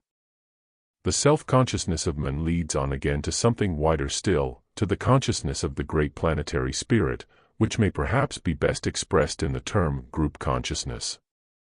As evolution proceeds, man will pass from the stage of self-consciousness in which you and I now are, to a realization of what is meant by group consciousness, something as yet practically unknown, except as some beautiful ideal, and a dream which may, at some distant time, materialize. Group consciousness, again, will logically lead on to that which we, for lack of a better term, might call God consciousness, though I deprecate the use of the word God because of the many quarrels it causes in the world between the different thinkers of the human family. These differences are founded largely upon differences in phraseology, upon the terms used to express fundamental ideas, and upon varying methods of organization. When the scientist, for instance, speaks of force, or energy, and the Christian speaks of God, and the Hindu uses terms analogous to the I am that I am, or the self, they are all speaking of one and the same great life, but have lost much time in endeavoring to prove each other wrong, and to demonstrate the accuracy of their own interpretation. We next saw that, roughly speaking, atomic evolution could be divided into two parts or stages. One stage we called the atomic stage, and another we called, for lack of a better term, the radioactive stage. The atomic stage is that in which the atom pursues its own self-centered life, is concerned entirely with its own evolution, and the effect of the contacts it makes.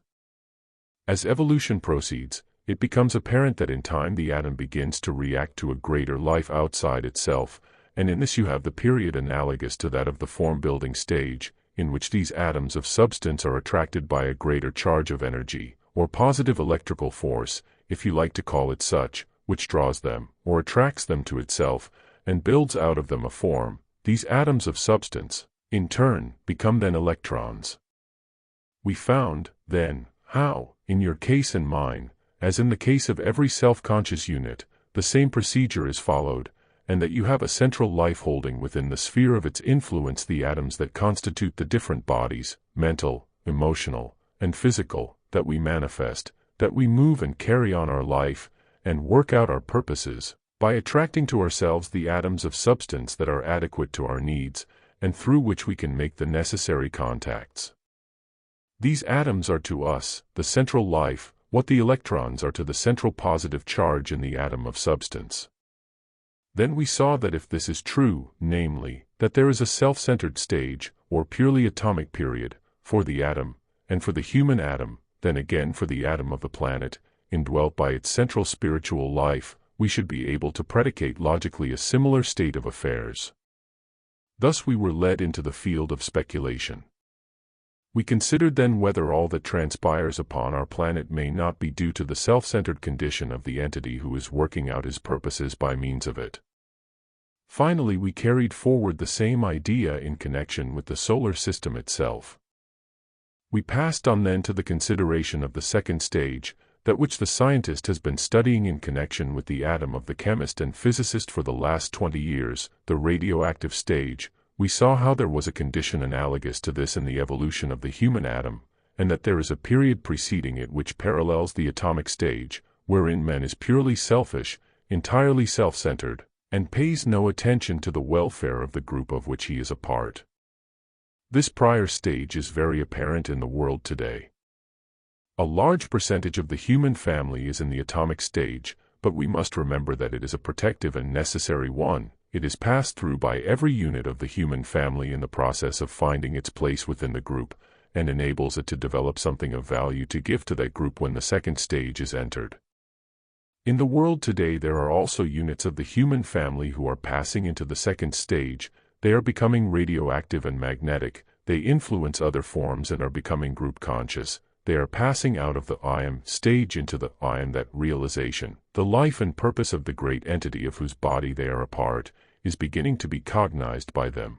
They are becoming aware of the purpose back of the life of the planetary spirit who is the subjective impulse lying behind objective manifestation upon our earth.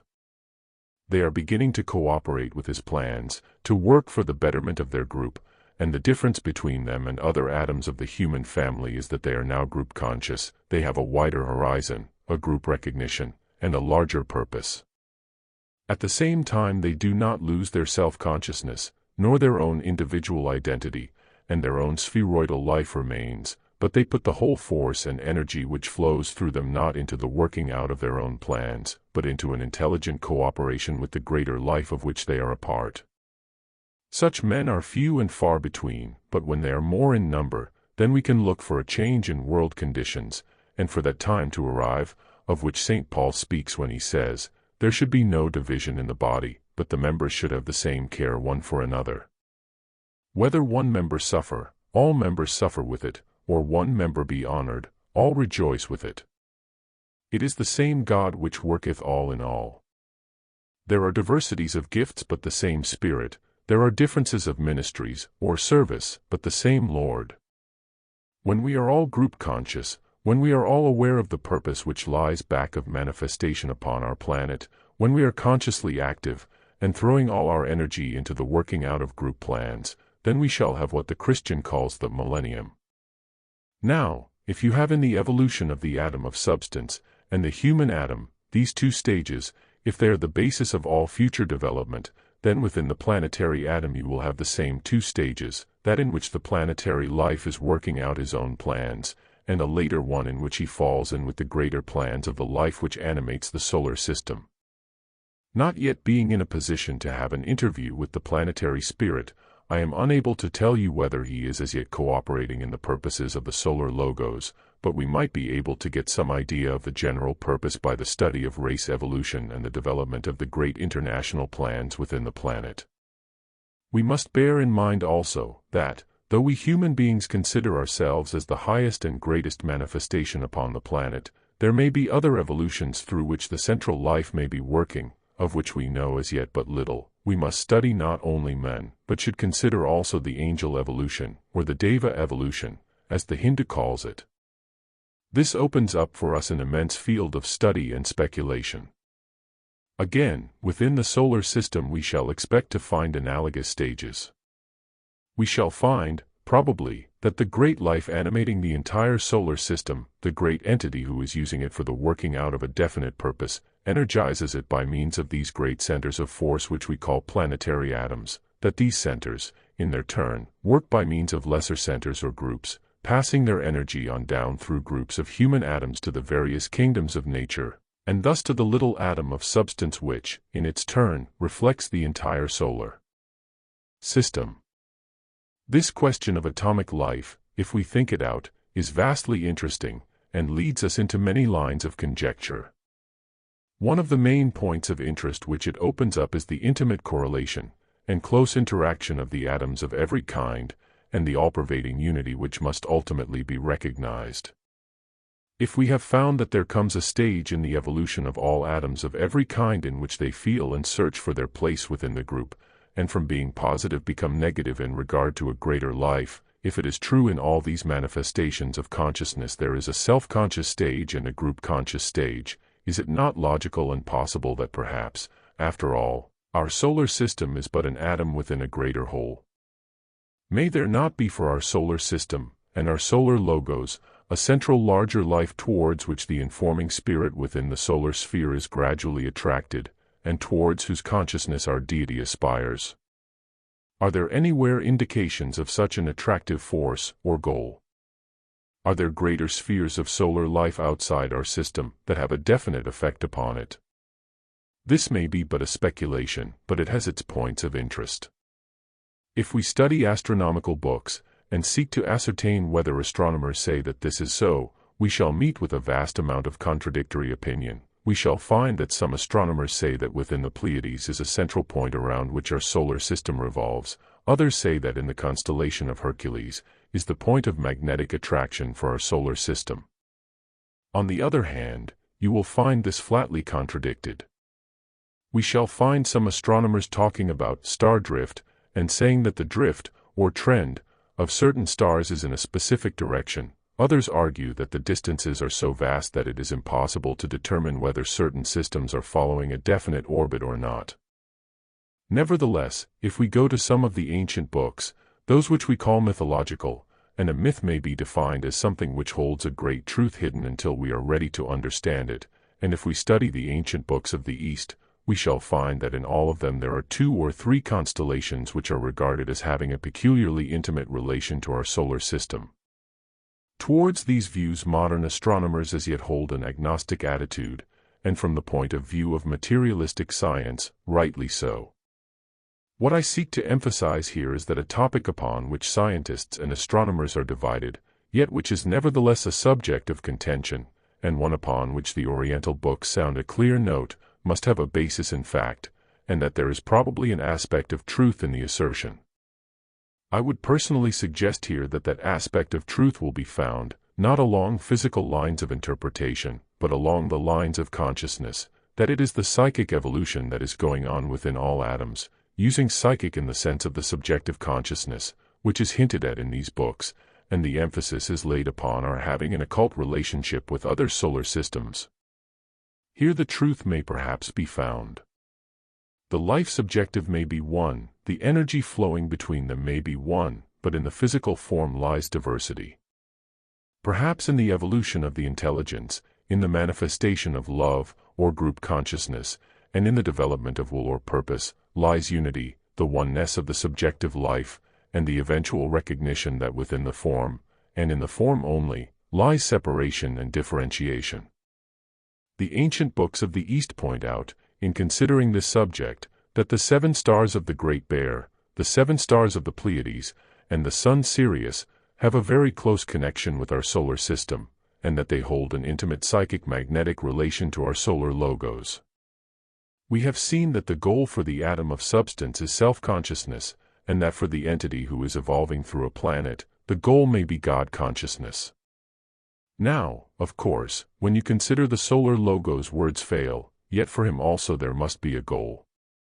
You can call this absolute consciousness, if you like. Let us again illustrate this. Our body, we have been told, is made up of a multiplicity of little lives, or cells, or atoms, each having its own individual consciousness. This corresponds to its self-consciousness. The consciousness of the physical body, viewed as a whole, might, from the atom's point of view, be regarded as its group consciousness. Then we have the consciousness of man, the thinker. He is the one who energizes the body, and turns it to his will, that is, to the atom in his body, analogous to what we might call God consciousness. Our self-conscious realization is as far removed from that of the atom as the consciousness of the solar logos is from ours.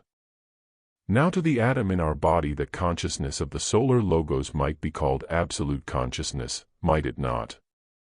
This thought can be extended to the human atom, to the planetary atom, and you can further predicate that the solar logos reaches out to a consciousness beyond his own, analogous to that which stretches between the atom in your body and him. Here you have a very marvelous vista opening up. Yet this is, in itself, encouraging, for if we study closely the cell in a physical body, and consider the long road that has been traveled between its consciousness and that which a man now knows to be his, we have for ourselves the promise and hope of future achievement, and the incentive to persist in our endeavor. The old books of the East have held secreted for many ages the truth about much which is only now beginning to sink into the consciousness of the Occidental. They taught the radioactivity of matter thousands of years ago, and so perhaps, after all, there may be an equal amount of truth in their teaching about the constellations. Perhaps in the stars that we can see in the distant heavens, and in the life that is evolving within them, we have the objective of our solar logos, and the influences that are flowing towards him, attracting him towards them, and making him, in due course of time, radioactive. In the Eastern books they say that in the sun Sirius lies the source of wisdom, and that the influence or the energy of love emanates from there. Then they say that there is a constellation that is even more closely connected with our solar logos, the reason being that he is not, as yet, sufficiently evolved so that he can respond completely to Sirius, but he can respond to the influence of the 7 sisters or the Pleiades. This group is a most interesting one. If you will go to the dictionary and look up the word electricity, you will find it suggested that it may be traced back to the star Electra, one of the 7 sisters, and supposed by some to be the little lost Pleiad. The Eastern teachers say that in the mystery of electricity is hidden all knowledge, and that when we have fathomed that we shall know all there is to be known. What the relationship of the Pleiades to our solar system may be, it is not possible for us to say, but even our Christian Bible recognizes it, and Job speaks of the sweet influences of the Pleiades, whilst some of the Oriental scriptures affirm that the connection lies in sound or vibration. Perhaps the Pleiades are the source of the atomic life of our logos, the active intelligent aspect, that one which was first developed, and which we might call electrical matter. Then there is the Great Bear. There is much that is interesting said about the relation between the Great Bear and the Pleiades in Oriental writings. The 7 sisters are said to be the 7 wives of the 7 stars of the Great Bear. Now what is perhaps the truth back of that legend? If the Pleiades are the source of electrical manifestation, the active intelligent aspect of the solar system, and their energy that which animates all matter, they may perhaps represent the negative aspect, whose polar opposite, or the positive aspect, is their 7 husbands, the 7 stars of the Great Bear. Perhaps the union of these two is what produces our solar system. Perhaps these 2 types of energy, one from the Pleiades, and the other from the Great Bear, meet, and in their conjunction produce that blazing forth in the heavens which we call our solar system. The relationship of these 2 constellations, or rather their subjective relationship, must surely have some basis in fact, or we would not have it hinted at in the different mythologies. There must be something that connects them, out of all the myriads of constellations, with our solar system. But when we endeavor to give it a purely physical application, we go astray. If we work it out along the lines of the subjective life, and connect it with energy, quality, or force, we are liable to stumble upon truth, and find out some of the reality which may underlie what appears at first sight to be a senseless fable. Anything that widens our horizon, that enables us to take a broader vision and a clearer view of what is going on in the evolutionary process, is of value to us, not because the accumulation of ascertained facts is of value, but because of what it enables us to do within ourselves. Our ability to think in wider and larger terms is increased. We are enabled to look beyond our self-centered point of view, and to include within our consciousness other and different aspects than our own. In doing this we are developing group consciousness, and we shall realize eventually that the apparently stupendous facts which we fought and died for down the ages, and emphasized as the entire truth, were after all but fragments of a plan, and infinitesimal portions of a gigantic sum total. Perhaps, therefore, when we come back to earth again, and can look back upon the things that interest us now, and which we consider so important, we shall find how erroneous facts were as we then apprehended them. Facts, after all, do not matter. The facts of the last century are not facts now, and in the next century scientists may laugh at our dogmatic assertions, and wonder how we could have looked upon matter as we did. It is the development of the life, and the relationship of the life to all that is around, that really matters, and, above all, the effect that we are having upon those with whom we are associated, and the work we do, which affects, for better or for worse, the group in which we find ourselves. In closing this series of lectures, I cannot do better than quote again from St. Paul, where he says, "I reckon that the sufferings of this present time are not worthy to be compared with the glory which shall be revealed in us, for we are saved by hope, for I am persuaded that neither death nor life, nor angels, nor principalities, nor powers, nor things present, nor things to come, nor height, nor depth, nor any other creature, shall be able to separate us from the love of God,